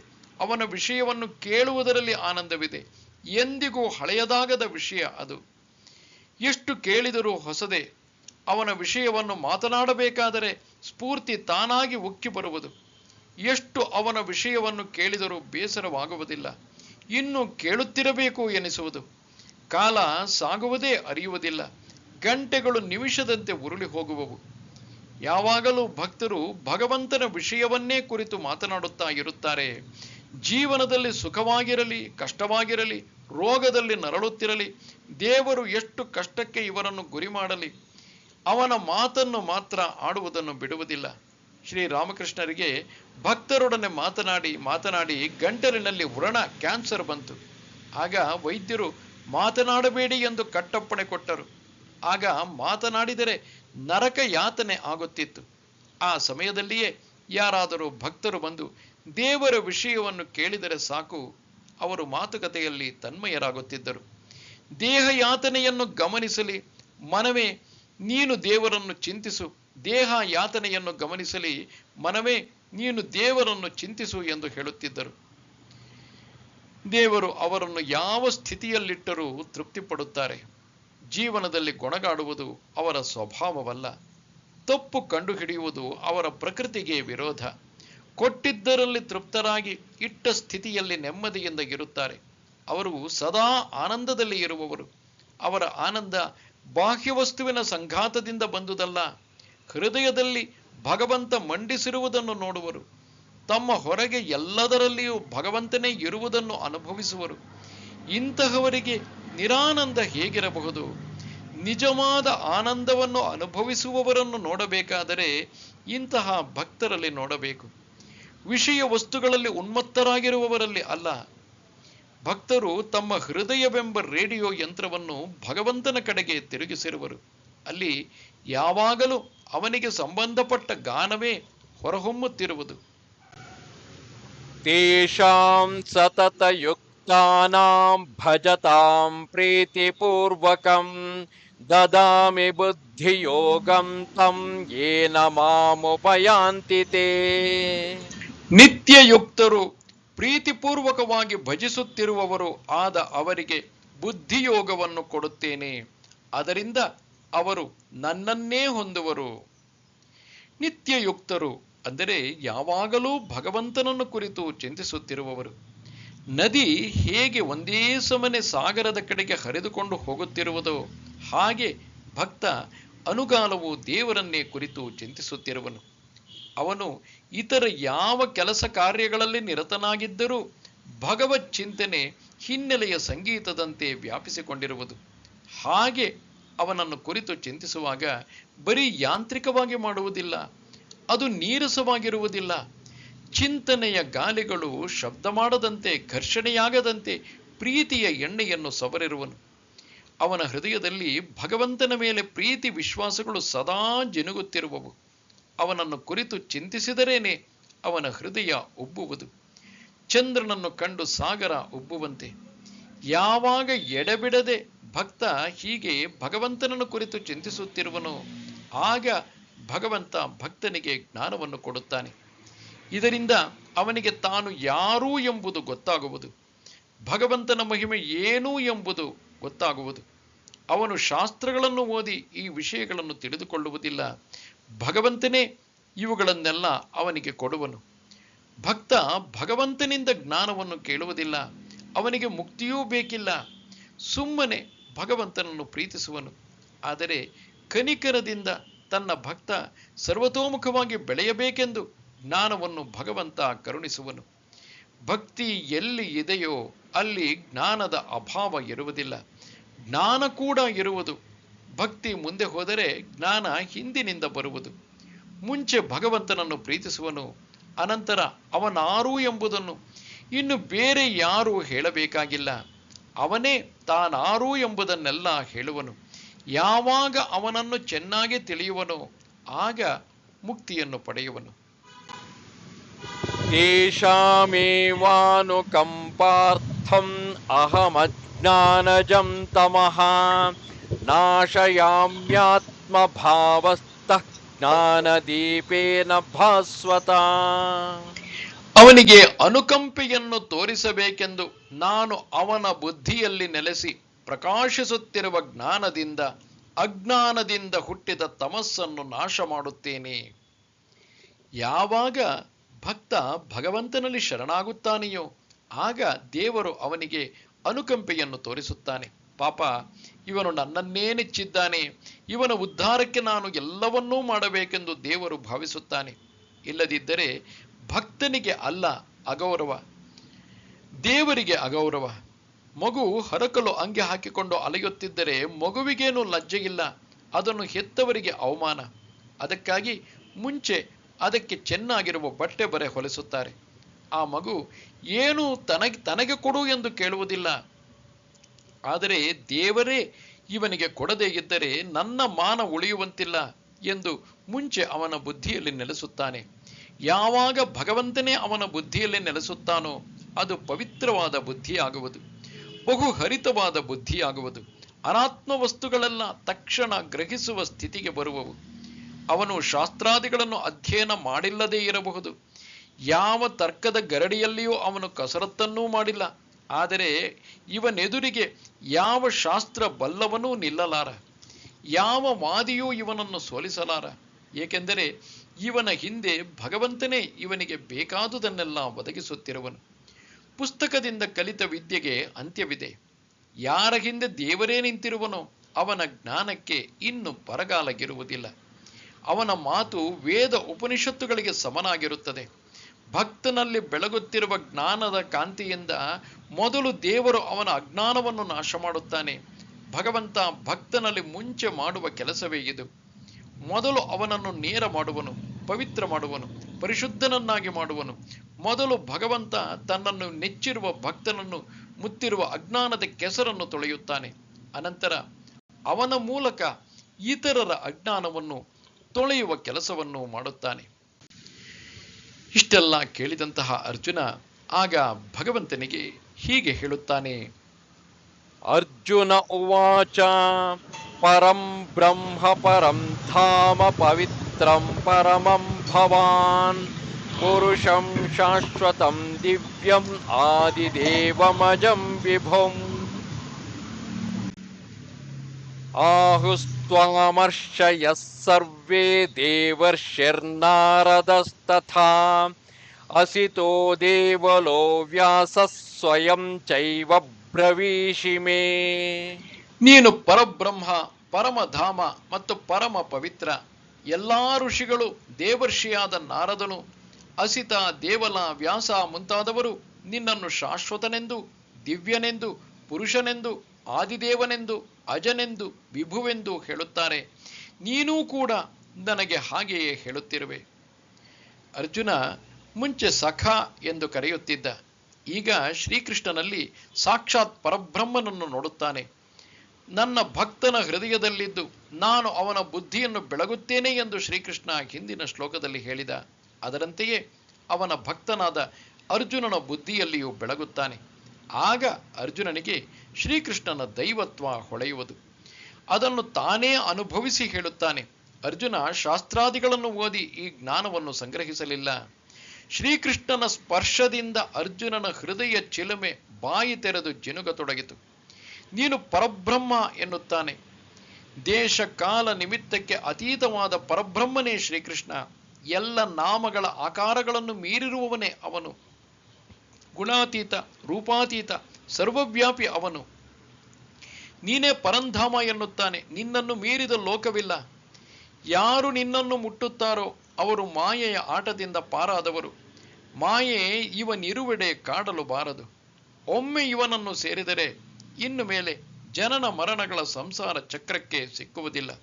ಇವನಷ್ಟು ಪವಿತ್ರ ಮತ್ತಾವುದೂ ಇಲ್ಲ. ಇತರ ವಸ್ತುಗಳು ತಾತ್ಕಾಲಿಕವಾಗಿ ಮನುಷ್ಯನನ್ನು ಪವಿತ್ರ ಮಾಡುವುದು, ಎಲ್ಲ ಹೊರಗೆ ಇರುವ ಕಸವನ್ನು ಮಾತ್ರ ಗುಡಿಸುವುದು. ಆದರೆ ಭಗವಂತನಾದರೂ ಒಮ್ಮೆ ಜೀವಿಯನ್ನು ಸ್ಪರ್ಶ ಮಾಡಿದ ಎಂದರೆ ಜನ್ಮ ಜನ್ಮಾಂತರದಿಂದ ಬಂದ ಅಜ್ಞಾನ ಹೃದಯದ ಅಂತರಾಳದಿಂದ ತೊಲಗಿ ಹೋಗಿಬಿಡುವುದು, ಮತ್ತೊಮ್ಮೆ ಬರದ ರೀತಿಯಲ್ಲಿ ಹೋಗುವುದು. ಭಗವಂತನ ಪವಿತ್ರತೆ ತೊಳೆಯಲಾರದ ಕಸವಿಲ್ಲ, ಕೊಳೆಯಿಲ್ಲ. ಸಾಧಾರಣ ಮನುಷ್ಯರು ಕೊಂಡಾಡುವುದಿರಲಿ, ಅವರಿಗೆ ದೇವರ ವಿಷಯ ಗೊತ್ತಿರುವುದು ಬಹಳ ಅಲ್ಪ. ಯಾರನ್ನು ನಾವು ದೊಡ್ಡ ಜ್ಞಾನಿಗಳೆಂದು ಭಾವಿಸುವೆವೋ ಅಂತಹ ನಾರದ, ದೇವಲ, ವ್ಯಾಸ ಮುಂತಾದವರು ಭಗವಂತನನ್ನು ಬಣ್ಣಿಸುವರು. ವಜ್ರದ ವ್ಯಾಪಾರಿ ಮಾತ್ರ ವಜ್ರಕ್ಕೆ ಬೆಲೆ ಕಟ್ಟುವಂತೆ ಇಂತಹ ಮಹಾವ್ಯಕ್ತಿಗಳು ಮಾತ್ರ ಭಗವಂತನನ್ನು ಸ್ವಲ್ಪ ಅರಿಯಬಲ್ಲರು. ಅವರು ಹೀಗೆ ಹೇಳುತ್ತಾರೆ: ಅವನು ಶಾಶ್ವತ ಪುರುಷ. ಈ ಪ್ರಪಂಚದಲ್ಲಿ ಅವನ ವಿನಃ ಉಳಿದುದೆಲ್ಲ ಬದಲಾವಣೆಯ ಚಕ್ರಕ್ಕೆ ಸಿಕ್ಕಿ ರೂಪಾಂತರ ಹೊಂದಿ ನಾಶವಾಗಿ ಹೋಗುವವು. ಅವನೊಬ್ಬನೇ ಸೃಷ್ಟಿ ಸ್ಥಿತಿ ಪ್ರಳಯದ ಹಿಂದೆ ಯಾವ ಬದಲಾವಣೆಗೂ ಸಿಲುಕದೆ ಶಾಶ್ವತನಾಗಿರುವನು. ಅವನು ದಿವ್ಯ ಸ್ವಯಂ ಜ್ಯೋತಿ ಸ್ವರೂಪ. ಅವನೇ ಎಲ್ಲವನ್ನೂ ಬೆಳಗುವವನು. ಅವನನ್ನು ಬೆಳಗುವವರು ಯಾರೂ ಇಲ್ಲ. ಅವನೇ ಆದಿದೇವ, ಎಲ್ಲ ದೇವತೆಗಳಿಗೂ ಆದಿಪುರುಷ. ಇವನು ಮುಂಚೆ ಅನಂತನ ಇತರ ವಸ್ತುಗಳೆಲ್ಲ, ಮುಂಚೆ ಬೇರು, ಅನಂತರ ಮರದ ರೆಂಬೆ ಕೊಂಬೆಗಳಂತೆ. ಅವನು ಅಜ, ಎಂದಿಗೂ ಹುಟ್ಟಿಲ್ಲ. ಯಾವುದು ಹುಟ್ಟುವುದೋ ಅದು ನಾಶವಾಗಲೇಬೇಕು. ಹುಟ್ಟು ನಾಶ ಎಂಬುದು ಕಾಲದೊಳಗೆ ಇರುವುದು. ಕಾಲದಲ್ಲಿ ಇರುವುದಕ್ಕೆ ಮಾತ್ರ ಇದು ಅನ್ವಯಿಸುವುದು. ಅವನು ಕಾಲಾತೀತ. ಆದ ಕಾರಣವೇ ದೇಶ ಕಾಲ ನಿಮಿತ್ತದ ಪ್ರಪಂಚದೊಳಗೆ ಒಂದು ಗುಳ್ಳೆಯಂತೆ ಎದ್ದಿಲ್ಲ. ಇವನು ವಿಭು, ಸರ್ವವ್ಯಾಪಿ. ಅವನಿಲ್ಲದ ಸ್ಥಳವೇ ಇಲ್ಲ. ಅಣು ರೇಣು ತೃಣಕಾಷ್ಟದಿಂದ ಕೂಡಿ ಬ್ರಹ್ಮಾಂಡವನ್ನೆಲ್ಲ ವ್ಯಾಪಿಸಿಕೊಂಡಿರುವನು. ನಾವು ಯಾವುದನ್ನು ಮಹಾಬ್ರಹ್ಮಾಂಡ ಎನ್ನುತ್ತೇವೆಯೋ ಅದು ಅವನ ಒಂದು ಸಣ್ಣ ಅಂಶ, ನಮ್ಮ ದೇಹದ ಒಂದು ರೋಮದಂತೆ. ಈ ವಿಷಯವನ್ನು ಮಹಾಋಷಿಗಳು ಮಾತ್ರ ಹೇಳುವುದಿಲ್ಲ. ನಿನ್ನ ವಿಷಯ ನಿನಗಿಂತ ಹೆಚ್ಚಾಗಿ ಯಾರಿಗೆ ಗೊತ್ತಿಲ್ಲ. ನೀನೇ ಮನಸ್ಸು ಮಾಡಿ ಹೇಳಿದರೆ, ಅಂದರೆ ನಿನ್ನ ವಿಷಯ ನಿನಗಿಂತ ಹೆಚ್ಚಾಗಿ ಬೇರೆ ಯಾರಿಗೂ ಗೊತ್ತಿರುವುದೇ ಸಾಧ್ಯವಿಲ್ಲ, ಯಾರಿಗೂ ಗೊತ್ತಿಲ್ಲ. ನೀನೇ ಮನಸ್ಸು ಮಾಡಿ ಹೇಳಿದರೆ ಮಾತ್ರ ನಾವು ಸ್ವಲ್ಪ ತಿಳಿದುಕೊಳ್ಳಬಲ್ಲೆವು. ಪೊಲೀಸಿನವನು ಕೈಯಲ್ಲಿರುವ ದೀಪದಿಂದ ಎಲ್ಲರ ಮುಖಕ್ಕೆ ಹಿಡಿದು ಅವರು ಯಾರು ಎಂಬುದನ್ನು ನೋಡುತ್ತಾನೆ. ಆದರೆ ಅವನು ನಮಗೆ ಕಾಣುವುದಿಲ್ಲ. ನಾವೇ ಅವನನ್ನು ಕೇಳಿಕೊಳ್ಳಬೇಕು. ನಿನ್ನ ಮುಖವನ್ನು ನೋಡಬೇಕೆಂದಿರುವೆವು, ದಯವಿಟ್ಟು ನಿನ್ನ ಕೈಯಲ್ಲಿರುವ ಬೆಳಕನ್ನು ನಿನ್ನ ಮುಖದ ಕಡೆಗೆ ಸ್ವಲ್ಪ ಹಿಡಿದುಕೋ ಎಂದು.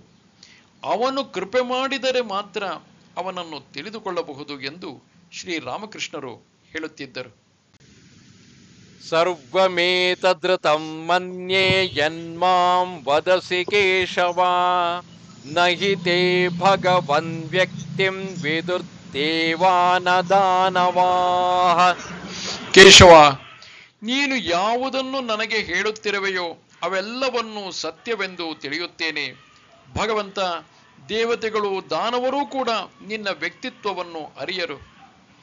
ಶ್ರೀಕೃಷ್ಣನ ಬೋಧನೆಯನ್ನು ಕೇಳಿ ಆದ ಮೇಲೆ ಇವುಗಳನ್ನೆಲ್ಲ ಸತ್ಯ ಎಂದು ತಿಳಿಯುತ್ತೇನೆ ಎನ್ನುತ್ತಾನೆ ಅರ್ಜುನ. ಇನ್ನು ಮೇಲೆ ಅವನ ವಾಣಿಯನ್ನು ಅನುಮಾನಿಸುವುದಿಲ್ಲ.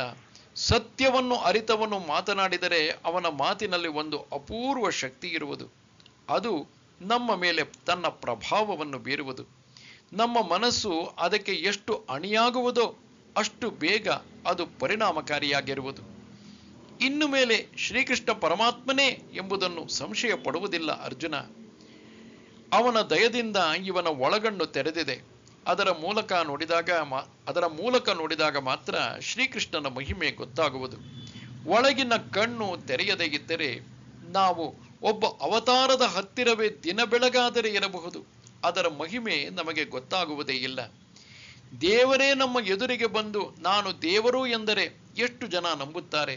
ಶ್ರೀರಾಮ ಕಾಡಿನಲ್ಲಿ ಸಂಚಾರ ಮಾಡುತ್ತಿದ್ದಾಗ ಕೆಲವು ಋಷಿಗಳು ಅವನನ್ನು ಅವತಾರವೆಂದು ಗುರುತಿಸಿ ಕೊಂಡಾಡಿದರು.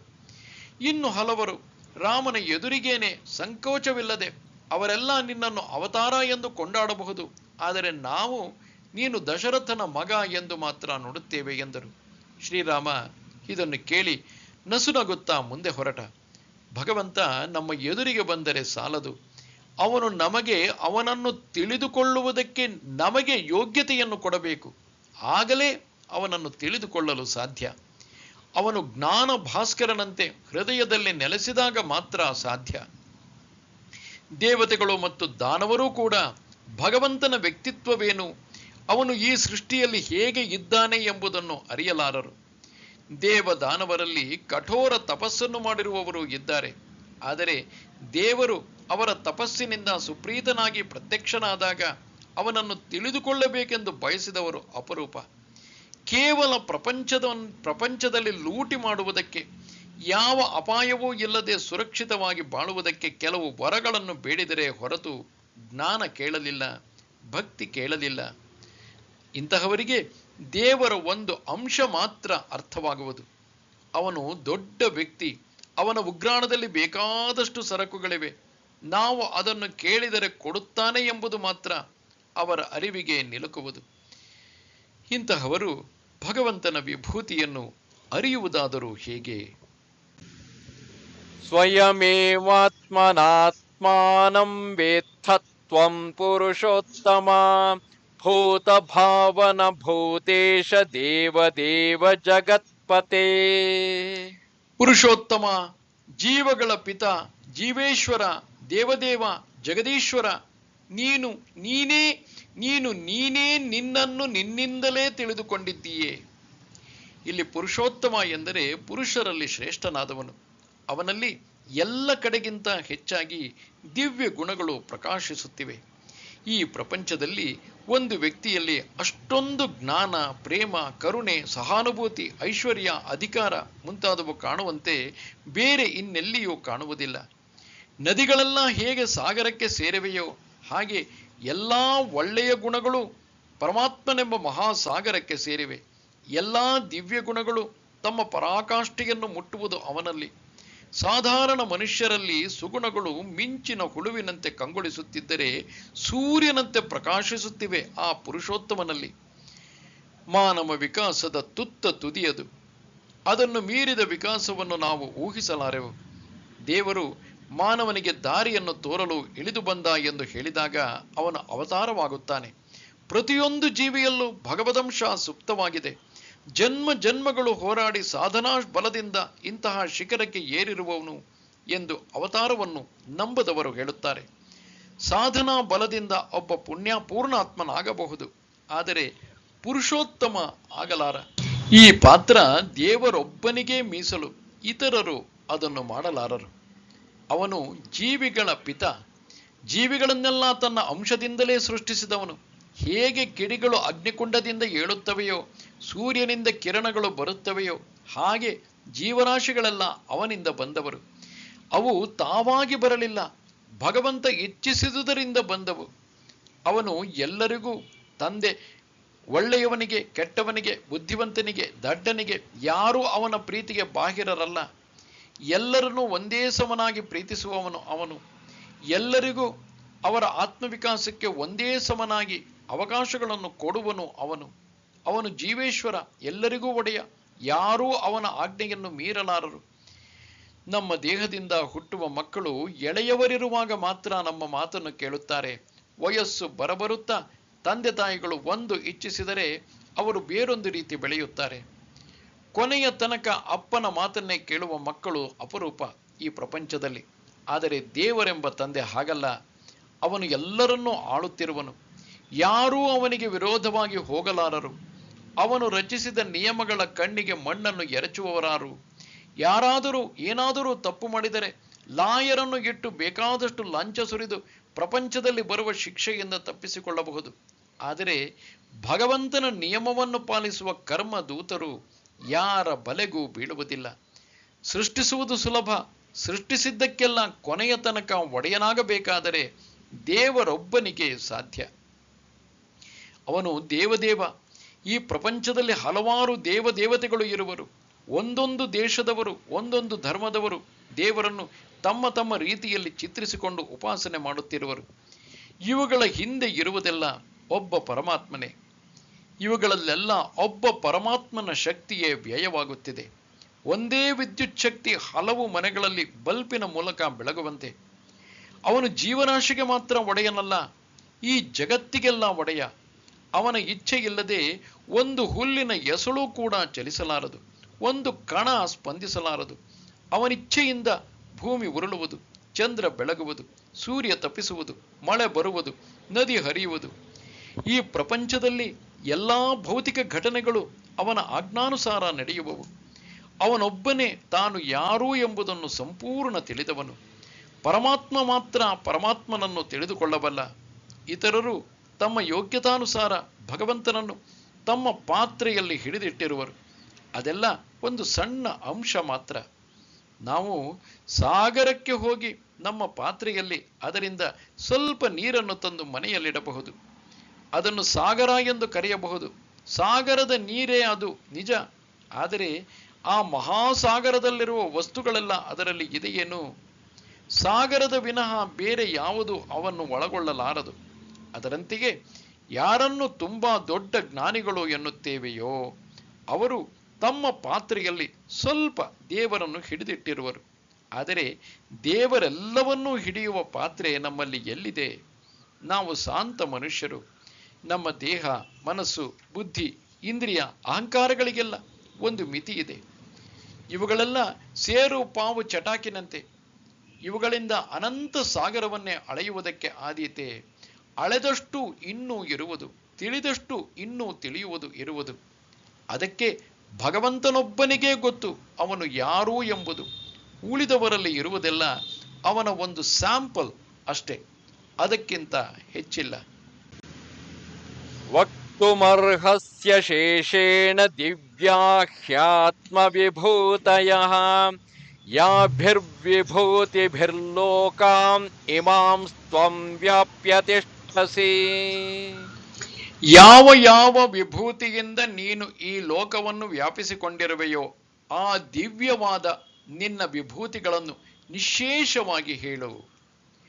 ಪುರುಷ ಸೂಕ್ತದ ಪ್ರಕಾರ ಭಗವಂತನಿಂದಲೇ ಈ ಪ್ರಪಂಚ ಆದುದು. ಅಷ್ಟು ಮಾತ್ರವೇ ಅಲ್ಲ, ತಾನೇ ಈ ಬ್ರಹ್ಮಾಂಡವನ್ನು ಸೃಷ್ಟಿಸಿ ಆದ ಮೇಲೆ ಅದನ್ನು ವ್ಯಾಪಿಸಿಕೊಂಡಿರುವನು. ಅವನು ಹೇಗೆ ವ್ಯಾಪಿಸಿಕೊಂಡಿರುವನು ಎಂಬುದು ಎಲ್ಲರಿಗಿಂತ ಹೆಚ್ಚಾಗಿ ಭಗವಂತನಿಗೆ ಗೊತ್ತಿದೆ. ಅದಕ್ಕಾಗಿಯೇ ಅರ್ಜುನ ಭಗವಂತನ ಬಾಯಿಯಿಂದಲೇ ಅದನ್ನು ಕೇಳಬೇಕೆಂದು ಇಚ್ಛಿಸುವನು. ನಾವು ಭಗವಂತ ಹೇಗಿರುವನೋ ಹಾಗೆ ಚಿಂತಿಸುವ ಸ್ಥಿತಿಯಲ್ಲಿ ಇಲ್ಲ. ನಮ್ಮ ಮನಸ್ಸು ಇನ್ನೂ ಅಷ್ಟು ಪರಿಶುದ್ಧವಾಗಿಲ್ಲ. ಅದು ಸ್ಥೂಲವನ್ನು ಮಾತ್ರ ಗ್ರಹಿಸಬಲ್ಲದು. ವಿಭೂತಿಗಳ ಮೂಲಕ ಯಾರಿಗೆ ಈ ವಿಭೂತಿಗಳು ಇದೆಯೋ ಅಲ್ಲಿಗೆ ಹೋಗಬೇಕಾಗಿದೆ. ಇದು ಸೂರ್ಯನ ಕಿರಣಗಳ ಮೂಲಕ ಸೂರ್ಯನ ಕಡೆಗೆ ಹೊರಟಂತೆ. ಸೂರ್ಯ ಕೋಟ್ಯಂತರ ಮೈಲಿಗಳ ದೂರದಲ್ಲಿದ್ದಾನೆ. ಆದರೆ ಅವನ ಕಿರಣಗಳಾದರೂ ನಮ್ಮ ಸುತ್ತಮುತ್ತ ನಮ್ಮ ಮೇಲೆಲ್ಲ ಬೀಳುತ್ತಿವೆ. ಆದರೆ ಎಲ್ಲವೂ ಅವನನ್ನು ಒಂದೇ ಸಮನಾಗಿ ಪ್ರತಿಬಿಂಬಿಸುತ್ತಿಲ್ಲ. ಕನ್ನಡಿ ಚೆನ್ನಾಗಿ ಪ್ರತಿಬಿಂಬಿಸುವುದು, ನೀರು ಅದಕ್ಕಿಂತ ಕಡಿಮೆ, ನೆಲ ಮತ್ತು ಇತರ ವಸ್ತುಗಳು ಅದಕ್ಕಿಂತಲೂ ಕಡಿಮೆ. ನಾವು ಸೂರ್ಯನನ್ನು ನೋಡಬೇಕಾಗಿದೆ. ಕನ್ನಡಿ ಮೂಲಕ ಮಾತ್ರ ಅವನ ಪ್ರತಿಬಿಂಬ ದರ್ಶನ ಮೊದಲು ಮಾಡಿ ಅನಂತರ ಸೂರ್ಯನ ಕಡೆಗೆ ತಿರುಗಬೇಕಾಗುವುದು. ಪ್ರತಿಬಿಂಬ ನಮ್ಮ ಹತ್ತಿರದಲ್ಲೇ ಇದೆ. ಅದನ್ನು ನೋಡುವುದು ಮತ್ತು ಅದನ್ನು ತಿಳಿದುಕೊಳ್ಳುವುದು ಸುಲಭ. ಮೂಲ ವಸ್ತುವಿನಿಂದಲೇ ಬಂದಿರುವುದು ಪ್ರತಿಬಿಂಬ. ಪ್ರತಿಬಿಂಬದಲ್ಲಿ ಬೆಳಗುತ್ತಿರುವುದು ಮೂಲ ವಸ್ತುವೇ. ಆ ವಿಭೂತಿಗಳು ಎಂದರೆ ಎಲ್ಲೆಲ್ಲಿ ಪ್ರತಿಬಿಂಬ ಚೆನ್ನಾಗಿ ಕಾಣುವುದೋ ಅವೆಲ್ಲ ದಿವ್ಯವಾಗಿವೆ. ಪ್ರತಿಬಿಂಬಿಸಬೇಕಾದರೂ ಒಂದು ಯೋಗ್ಯತೆ ಇರಬೇಕು.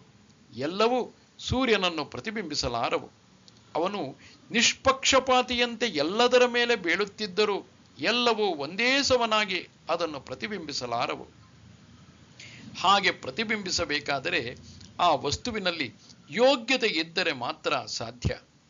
ಆ ವಿಭೂತಿಗಳನ್ನು ಚಿಂತಿಸುವುದೇ ಒಂದು ವಿಧವಾದ ಧ್ಯಾನವಾಗುವುದು. ಈ ವಿಭೂತಿ ಚಿಂತನೆಯೇ ನಮ್ಮನ್ನು ಭಗವಂತನ ಕಡೆಗೆ ಕರೆದುಕೊಂಡು ಹೋಗುವುದು. ಅದನ್ನು ನಿಶೇಷವಾಗಿ ಹೇಳು ಎನ್ನುವನು. ಅವನ ವಿಭೂತಿಗೆ ಒಂದು ಅಂತ್ಯವಿಲ್ಲ. ಈ ಸೃಷ್ಟಿಯಲ್ಲಿ ಹಲವು ಕಡೆ ಹಲವು ರೀತಿ ಅವನು ವ್ಯಾಪಿಸಿಕೊಂಡಿರುವನು. ಅವನು ಎಷ್ಟೆಷ್ಟು ರೂಪಿನಲ್ಲಿ ವ್ಯಾಪಿಸಿಕೊಂಡಿರುವನೋ ಅದನ್ನೆಲ್ಲ ಕೇಳಬೇಕೆಂದು ಆಶಿಸುವನು. ಭಗವಂತ ಅನಂತ, ಅವನ ವಿಭೂತಿಗಳು ಅನಂತವೇ. ಅದನ್ನು ಯಾರಿಗಾದರೂ ಹೇಳಿ ಪೂರೈಸಲು ಸಾಧ್ಯವೇ? ಶಿವಮಹಿಮ್ನ ಸ್ತೋತ್ರದಲ್ಲಿ ಸುರ ತರುವನ್ನೇ ಲೇಖನಿಯನ್ನಾಗಿ ಮಾಡಿಕೊಂಡು ನೀಲಗಿರಿಯನ್ನೇ ಮಸಿಯನ್ನಾಗಿ ಮಾಡಿಕೊಂಡು ಭೂಮಿಯ ಕಾಗದದ ಮೇಲೆ ಸಾಕ್ಷಾತ್ ಸರಸ್ವತಿಯೇ ಬರೆಯುತ್ತಾ ಹೋದರೂ ಅದನ್ನು ಪೂರೈಸುವುದಕ್ಕೆ ಆಗುವುದಿಲ್ಲ ಎನ್ನುವನು. ಆಗಿನ ಕಾಲದಲ್ಲಿ ಈ ಭೂಮಿ ಎಂಬ ಗೋಳ ಒಂದೇ ಅವರಿಗೆ ಚೆನ್ನಾಗಿ ಗೊತ್ತಿತ್ತು. ಈಗ ಹಲವು ಗ್ರಹಗಳಿವೆ, ಅನಂತ ತಾರಾವಳಿಗಳಿವೆ, ಬಹುಪಾಲು ಭೂಮಿಗಿಂತ ದೊಡ್ಡವು. ಈ ಗೋಳಗಳ ಕಾಗದದ ಮೇಲೆಲ್ಲ ಶಾರದೆ ಬರೆಯುತ್ತಾ ಹೋದರೂ ಇನ್ನು ಮುಗಿಯಿತು ಎಂಬ ಕಾಲ ಬರುವಂತಿಲ್ಲ. ಆದರೂ ಭಕ್ತನಿಗೆ ಆಸೆ, ಮೊದಲು ದೇವರ ಎಲ್ಲವನ್ನೂ ತಿಳಿದುಕೊಳ್ಳಬೇಕೆಂದು. ಅವನಿಗೆ ಇನ್ನೂ ತನ್ನ ಮಿತಿ ಗೊತ್ತಿಲ್ಲ. ಬರೀ ಉದ್ವೇಗ ಒಂದೇ ಅವನಲ್ಲಿರುವುದು. ಅದನ್ನು ವಿವರಿಸುವುದಕ್ಕೆ ಶ್ರೀರಾಮಕೃಷ್ಣರು ಟೈಫಾಯ್ಡ್ ರೋಗಿಯ ಉದಾಹರಣೆ ಕೊಡುತ್ತಾರೆ. ಜ್ವರದಲ್ಲಿ ನರಳುವವನು ಹಂಡೆಗಳಷ್ಟು ನೀರು ಕುಡಿಯಬೇಕು, ರಾಶಿ ರಾಶಿ ಅನ್ನ ತಿನ್ನಬೇಕು ಎನ್ನುವರು. ಅನಂತರ ಅವನಿಗೆ ಗೊತ್ತಾಗುವುದು, ಇವತ್ತೆಲ್ಲ ಒಂದು ಪಾವು ಅಕ್ಕಿ ಅನ್ನ ತಿನ್ನುವುದರಲ್ಲಿ ಸುಸ್ತಾಗಿ ಹೋಗುತ್ತೇನೆ, ಒಂದೆರಡು ಲೋಟ ನೀರು ಕುಡಿಯುವುದರಲ್ಲಿ ತೃಪ್ತನಾಗಿ ಹೋಗುತ್ತೇನೆ ಎಂಬುದು. ಆಗ ಅನ್ನಿಸುವುದು, ಭೂಮಿಯಲ್ಲಿ ಎಷ್ಟು ನೀರಿದೆ ಎಂಬುದು ನನಗೇಕೆ ಬೇಕು? ಅದರಿಂದ ಒಂದೆರಡು ಲೋಟ ನೀರು ಕುಡಿದರೆ ಸಾಕು, ನನ್ನ ಬಾಯಾರಿಕೆ ಹಿಂಗುವುದು. ಹೆಂಡದ ಅಂಗಡಿಯಲ್ಲಿ ಇರುವುದನ್ನೆಲ್ಲ ನಾನು ಕಟ್ಟಿಕೊಂಡು ಏನು ಮಾಡುವುದು? ನನಗೆ ಒಂದೆರಡು ಬುಡ್ಡಿ ಕುಡಿದರೆ ಸಾಕು, ಜ್ಞಾನ ತಪ್ಪಿ ಬೀಳುತ್ತೇನೆ, ಸಾಕು ಅಷ್ಟೇ ನನಗೆ ಎಂದು ಅನಂತರ ಅನ್ನಿಸುವುದು. ಹಾಗೆಯೇ ಅರ್ಜುನನಿಗೆ ವಿಪರೀತ ಆಸೆ ಭಗವಂತನ ವಿಭೂತಿಗಳನ್ನೆಲ್ಲ ತಿಳಿದುಕೊಳ್ಳಬೇಕೆಂದು. ಶ್ರೀಕೃಷ್ಣ ತನ್ನ ವಿಭೂತಿಗಳನ್ನೆಲ್ಲ ಹೇಳುತ್ತಾ ಹೋಗಬಹುದು, ಆದರೆ ಅರ್ಜುನನಿಗೆ ಅದನ್ನು ತಿಳಿದುಕೊಳ್ಳುವ ಯೋಗ್ಯತೆಯಾದರೂ ಎಷ್ಟಿರುವುದು? ಸುಮ್ಮನೆ ಸುರಿದರೆ ಜಾಸ್ತಿ ಹಿಡಿಯುವುದೇ? ನಲ್ಲಿ ಕೆಳಗೆ ಪಾತ್ರೆಯನ್ನು ಇಟ್ಟು ನೀರನ್ನು ತುಂಬಬಹುದು. ನೀರು ತುಂಬಿ ಆದ ಮೇಲೆ ನೀರು ಇನ್ನೂ ಅದಕ್ಕೆ ಬೀಳುತ್ತಿದ್ದರೆ ಬಿದ್ದದ್ದೆಲ್ಲ ಹರಿದುಕೊಂಡು ಹೋಗುವುದು. ಅದು ಪಾತ್ರೆಯಲ್ಲಿ ಇರುವುದಕ್ಕೆ ಆಗುವುದಿಲ್ಲ. ಆ ಪಾತ್ರೆಗೆ ಒಂದು ಮಿತಿ ಇದೆ. ಅರ್ಜುನ ಅತಿ ಆಸೆಯಿಂದ ಎಲ್ಲವನ್ನೂ ಹೇಳು ಎಂದರೂ ಶ್ರೀಕೃಷ್ಣನಿಗೆ ಅರ್ಜುನನ ಶಕ್ತಿಯ ಯೋಗ್ಯತೆ ಅರ್ಜುನನಿಗಿಂತ ಚೆನ್ನಾಗಿ ಗೊತ್ತಿದೆ. ಅದಕ್ಕೆ ಅವನು ಒಂದು ಸ್ವಲ್ಪವನ್ನು ಅವನಿಗೆ ಹೇಳುತ್ತಾನೆ. ಕಥಂ ವಿದ್ಯಾಮಹಂ ಯೋಗಿನ್ ತ್ವಾಂ ಸದಾ ಪರಿಚಿಂತಯನ್ ಕೇಶು ಕೇಶು ಚ ಭಾವೇಷು ಚಿಂತ್ಯೋಸಿ ಭಗವನ್ಮಯಾ. ಯೋಗೇಶ್ವರನೇ, ನಿನ್ನನ್ನು ಯಾವಾಗಲೂ ಧ್ಯಾನಿಸುತ್ತಾ ಹೇಗೆ ನಾನು ತಿಳಿದುಕೊಳ್ಳಲಿ? ಭಗವಾನ್, ಯಾವ ಯಾವ ಭಾವಗಳಲ್ಲಿ ನಾನು ನಿನ್ನನ್ನು ಧ್ಯಾನಿಸಲಿ? ಇಲ್ಲಿ ಅರ್ಜುನ ಶ್ರೀಕೃಷ್ಣನನ್ನು ಯೋಗೇಶ್ವರ ಎಂದು ಕರೆಯುತ್ತಾನೆ. ಯೋಗ ಅಂದರೆ ಒಂದುಗೂಡಿಸುವುದು, ಜೀವಾತ್ಮನನ್ನು ಪರಮಾತ್ಮನೊಂದಿಗೆ ಒಂದುಗೂಡಿಸುವುದು. ಶ್ರೀಕೃಷ್ಣ ಇದರಲ್ಲಿ ಪಾರಂಗತನಾದವನು. ಅವನ ಕಡೆಗೆ ಹೋಗಬೇಕಾದರೆ ಮೊದಲು ಬಹಿರ್ಮುಖವಾಗಿ ಹೋಗುತ್ತಿರುವ ಇಂದ್ರಿಯಗಳನ್ನೆಲ್ಲ ಅಂತರ್ಮುಖ ಮಾಡಬೇಕು. ಅನಂತರ ಅದನ್ನು ಪರಮಾತ್ಮನ ಕಡೆಗೆ ತಿರುಗಿಸಬೇಕು. ನಾವು ಕೂಡ ಯೋಗೇಶ್ವರನನ್ನು ಅರಿಯಬೇಕಾದರೆ ಯೋಗ ಶಕ್ತಿಯನ್ನು ಸಂಪಾದಿಸಿರಬೇಕು. ಯೋಗ ಶಕ್ತಿ ಇಲ್ಲದೆ ನಾವು ಯೋಗೇಶ್ವರನನ್ನು ಅರಿಯಲಾಗುವುದಿಲ್ಲ. ನಾವು ಕೂಡ ಇಂದ್ರಿಯಗಳನ್ನು ನಿಗ್ರಹಿಸಿ ಮನಸ್ಸನ್ನು ಏಕಾಗ್ರ ಮಾಡಿ ಭಗವಂತನ ಕಡೆ ಹರಿಸಿದರೆ ಮಾತ್ರ ಅವನನ್ನು ಅರಿಯಬಹುದು. ಭಗವಂತನನ್ನು ಯಾವಾಗಲೂ ಧ್ಯಾನಿಸುತ್ತಿರಬೇಕು. ಆಗ ಮಾತ್ರ ಮನಸ್ಸಿಗೆ ಅವನನ್ನು ತಿಳಿದುಕೊಳ್ಳುವ ಶಕ್ತಿ ಬರುವುದು. ಎಲ್ಲೋ ಕೆಲವು ಸಮಯದಲ್ಲಿ ಮಾತ್ರ ಅವನನ್ನು ಕುರಿತು ಚಿಂತಿಸಿ ಇತರ ಸಮಯದಲ್ಲಿ ಬೇರೆ ವಸ್ತುವಿನ ಕಡೆ ಹರಿಯಬಿಟ್ಟರೆ ಅವನನ್ನು ಚೆನ್ನಾಗಿ ತಿಳಿದುಕೊಳ್ಳಲಾಗುವುದಿಲ್ಲ. ಅವನನ್ನು ಕುರಿತು ಧ್ಯಾನಿಸಬೇಕಾದರೆ ಮನಸ್ಸಿಗೆ ಯಾವುದಾದರೂ ಆಧಾರ ಇರಬೇಕು. ಬಳ್ಳಿ ಮೇಲೆ ಹಬ್ಬಿ ಹೋಗಬೇಕಾದರೆ ಅದಕ್ಕೊಂದು ಚಪ್ಪರವೋ ಬೇಲಿಯೋ ಯಾವುದಾದರೂ ಆಧಾರ ಬೇಕು. ಅದರಂತೆಯೇ ನಮ್ಮ ಮನಸ್ಸಿನ ಬಳ್ಳಿ ಧ್ಯಾನ. ಅದಕ್ಕೆ ಕೆಲವು ಗುಣಗಳ ಸಹಾಯ ಬೇಕು ಹಿಡಿದುಕೊಳ್ಳುವುದಕ್ಕೆ. ಗುಣಗಳು, ರೂಪ ಇವನ್ನು ಹಿಡಿದುಕೊಳ್ಳುವುದಕ್ಕೆ ಇದ್ದರೆ ಮನಸ್ಸು ಜಾರುವ ಸಂಭವ ಇಲ್ಲ. ಆದ ಕಾರಣವೇ ಯಾವ ಯಾವ ಗುಣಗಳ ಮೂಲಕ ನಿನ್ನನ್ನು ಧ್ಯಾನಿಸಲಿ ಎಂದು ಕೇಳಿಕೊಳ್ಳುತ್ತಾನೆ. ಭಗವಂತನ ವಿಭೂತಿಯೆಲ್ಲ ಅವನ ಒಂದೊಂದು ಗುಣ. ಆ ಗುಣವನ್ನು ಮನನ ಮಾಡುತ್ತಾ ಹೋದರೆ ಆ ಗುಣಿಯ ಪರಿಚಯ ನಮಗೆ ಆಗುವುದು. ಇದಕ್ಕೆ ಮುಂಚೆ ನಿನ್ನನ್ನು ಹೇಗೆ ತಿಳಿದುಕೊಳ್ಳಲಿ ಎಂದು ಕೇಳುತ್ತಾನೆ. ಬುದ್ಧಿಯು ಅವನನ್ನು ಹಿಡಿಯುವುದು. ನಾವು ಇಕ್ಕಳದಿಂದ ಸಾಮಾನನ್ನು ಬೀಳದಂತೆ ಹಿಡಿದುಕೊಳ್ಳುತ್ತೇವೆ. ಅದರಂತೆಯೇ ಬುದ್ಧಿ ದೇವರನ್ನು ಗ್ರಹಿಸಬೇಕಾಗುವುದು.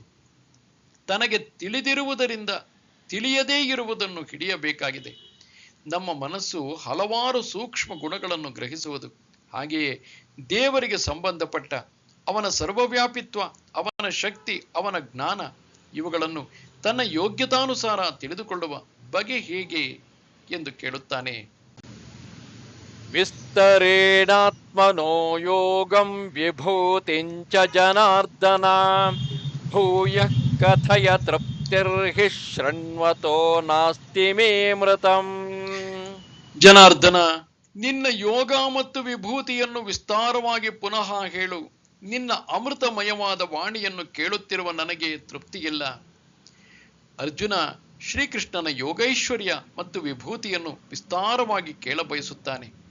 ಈ ಪ್ರಪಂಚವನ್ನು ಸೃಷ್ಟಿ ಮಾಡಿರುವುದೇ ಅವನ ಯೋಗೈಶ್ವರ್ಯ. ಅವನು ಸೃಷ್ಟಿ ಮಾಡಿದ ಪ್ರಪಂಚದಲ್ಲಿ ಹೇಗೆ ಹಬ್ಬಿರುವನೋ ಅದೇ ವಿಭೂತಿ. ಈ ಬ್ರಹ್ಮಾಂಡವನ್ನು ಅವನು ತನ್ನ ಸಂಕಲ್ಪದಿಂದ ಸೃಷ್ಟಿಸಿರುವುದು ಮಾತ್ರವಲ್ಲ, ಆ ಸೃಷ್ಟಿಯ ಮಧ್ಯೆ ಅವನು ವ್ಯಾಪಿಸಿರುವನು. ಕಲ್ಲು ಭೂಮಿಯಲ್ಲೆಲ್ಲ ಸ್ವಲ್ಪ ಒಳಗೆ ಹೋದರೆ ಸಿಕ್ಕುವುದು. ಇದೇ ಕಲ್ಲು ನೆಲದಿಂದ ದೊಡ್ಡ ಪರ್ವತದಂತೆ ಕೆಲವು ಕಡೆ ಏಳುವುದು. ಹಾಗೆಯೇ ದೇವರು ಈ ಪ್ರಪಂಚದಲ್ಲೆಲ್ಲ ಹಿಂದೆ ಇರುವುದು ಮಾತ್ರವಲ್ಲ, ಕೆಲವು ಕಡೆ ಅವನು ಮೇಲೆದ್ದು ಕಾಣುವನು. ಮೇಲೆ ಇರುವುದನ್ನು ಎಲ್ಲರೂ ನೋಡಬಲ್ಲರು, ಅದರಿಂದ ಕೆಳಗಡೆಯೂ ಇದೇ ಕಲ್ಲು ಇರುವುದು ಎಂದು ಊಹಿಸುತ್ತೇವೆ. ಸ್ಥೂಲದಿಂದ ನಮ್ಮ ಮನಸ್ಸು ಸೂಕ್ಷ್ಮದ ಕಡೆ ಹೋಗುವುದು, ವ್ಯಕ್ತದಿಂದ ನಮ್ಮ ಮನಸ್ಸು ಅವ್ಯಕ್ತದ ಕಡೆಗೆ ಹೋಗುವುದು. ವಿಸ್ತಾರವಾಗಿ ಪುನಃ ಹೇಳು ಎನ್ನುತ್ತಾನೆ. ಇದುವರೆಗೆ ಸಂಗ್ರಹವಾಗಿ ಹೇಳಿರುತ್ತಾನೆ. ಇದನ್ನು ಅರ್ಜುನ ರುಚಿ ನೋಡಿಯೂ ಇದ್ದಾನೆ. ಅದನ್ನೇ ಪುನಃ ರುಚಿ ನೋಡ ಬಯಸುವನು. ಊಟಕ್ಕೆ ಕುಳಿತರೆ ಮೊದಲು ಮಾಡಿರುವುದೆಲ್ಲ ಸ್ವಲ್ಪ ಸ್ವಲ್ಪವಾಗಿ ಎಲೆಗೆ ಬಡಿಸುವರು. ಅದನ್ನು ಮುಂಚೆ ರುಚಿ ನೋಡಿದ ಮೇಲೆ ನಮಗೆ ಯಾವುದು ಬೇಕೋ ಅದನ್ನು ಇನ್ನೊಮ್ಮೆ ಕೇಳಿ ಹಾಕಿಸಿಕೊಳ್ಳುವೆವು. ಇನ್ನೊಮ್ಮೆ ಹಾಕಿಸಿಕೊಳ್ಳುವಾಗ ಜಾಸ್ತಿ ಹಾಕಿಸಿಕೊಳ್ಳುವೆವು. ಅದರಂತೆಯೇ ಭಗವಂತನ ವಿಭೂತಿಯ ಮೇಲೆ ಹೆಚ್ಚು ಕಾಲ ಮರಣ ಮಾಡಬೇಕೆಂದು ಅರ್ಜುನ ಬಯಸುವನು. ಅದನ್ನು ಪುನಃ ಕೇಳಬೇಕೆಂದು ಬಯಸುವನು. ಒಂದು ಸಲ ಕೇಳಿದರೆ ಸಪ್ಪೆಯಾಗುವುದಿಲ್ಲ ಅದು. ಇದೇ ಇಂದ್ರಿಯದ ಸುಖಕ್ಕೂ ಭಗವಂತನ ಆನಂದಕ್ಕೂ ಇರುವ ವ್ಯತ್ಯಾಸ. ಇಂದ್ರಿಯ ಸುಖವಾದರೂ ಒಮ್ಮೆ ಅನುಭವಿಸಿದರೆ ತಕ್ಷಣವೇ ಅದನ್ನು ಅನುಭವಿಸಲು ಸಾಧ್ಯವಿಲ್ಲ. ಅನುಭವಿಸುವಾಗಲೂ ಅದಕ್ಕೊಂದು ಮಿತಿ ಇದೆ, ಅದನ್ನು ಮೀರಿ ಹೋಗಲಾಗದು. ಆದರೆ ಭಗವಂತನಿಗೆ ಸಂಬಂಧಪಟ್ಟ ವಿಷಯವಾದರೂ ಭಕ್ತನಿಗೆ ಎಂದಿಗೂ ಹಳೆಯದಾಗುವುದಿಲ್ಲ. ಎಷ್ಟು ಕೇಳಿದರೂ ಕೇಳಬೇಕು ಎನ್ನಿಸುವುದು, ಎಷ್ಟು ಅನುಭವಿಸಿದರೂ ಅನುಭವಿಸಬೇಕು ಎನ್ನಿಸುವುದು. ಇನ್ಯಾರೋ ಅವನ ವಿಷಯವನ್ನು ಹೇಳುತ್ತಿದ್ದರೆ ಕೇಳುವುದಕ್ಕೆ ಭಕ್ತನಿಗೆ ಆನಂದವಾಗುವುದು. ಆದರೆ ಸ್ವಯಂ ಭಗವಂತನೇ ತನ್ನ ವಿಷಯವನ್ನು ಹೇಳುವಾಗ ಅದರಲ್ಲಿ ಒಂದು ಅದ್ಭುತವಾದ ಆಕರ್ಷಣೆ ಇದೆ. ಆದ ಕಾರಣವೇ ಅರ್ಜುನ ನಿನ್ನ ವಾಣಿ ಅಮೃತದಂತಿದೆ ಎಂದು ಹೇಳುವುದು. ಅಮೃತವನ್ನು ಎಷ್ಟು ಕುಡಿದರೂ ಇನ್ನೂ ಬೇಕೆನಿಸುವುದೇ ಹೊರತು ಸಾಕೆನಿಸುವುದಿಲ್ಲ. ಸಾಕೆಂದರೆ ಅದು ಅಮೃತವಲ್ಲ. ಭಗವಂತನ ಬಾಯಿಂದಲೇ ಅವನ ವಿಷಯವನ್ನು ಕೇಳುವ ಭಾಗ್ಯ ಎಲ್ಲರ ಪಾಲಿಗೂ ಬರುವುದಿಲ್ಲ. ದುರ್ಲಭವಾದ ವಸ್ತು ಅರ್ಜುನನಿಗೆ ಲಭಿಸಿದೆ. ಆಗಲೇ ಭಗವಂತ ತನ್ನ ವಿಭೂತಿಯನ್ನು ಮುಂದಿನ ಶ್ಲೋಕಗಳಲ್ಲಿ ಮತ್ತೊಮ್ಮೆ ಅರ್ಜುನನಿಗೆ ಇನ್ನಷ್ಟು ವಿಸ್ತಾರವಾಗಿ ಹೇಳುತ್ತಾನೆ. ನಮಸ್ತೆ ಶಾರದೆ ದೇವಿ ಕಾಶ್ಮೀರ ಪುರವಾಸಿನಿ ತ್ವಾಮಹಂ ಪ್ರಾರ್ಥಯೇ ನಿತ್ಯಂ ವಿದ್ಯಾದಾನಂಚ ದೇಹಿಮೆ. ನಮಸ್ಕಾರ.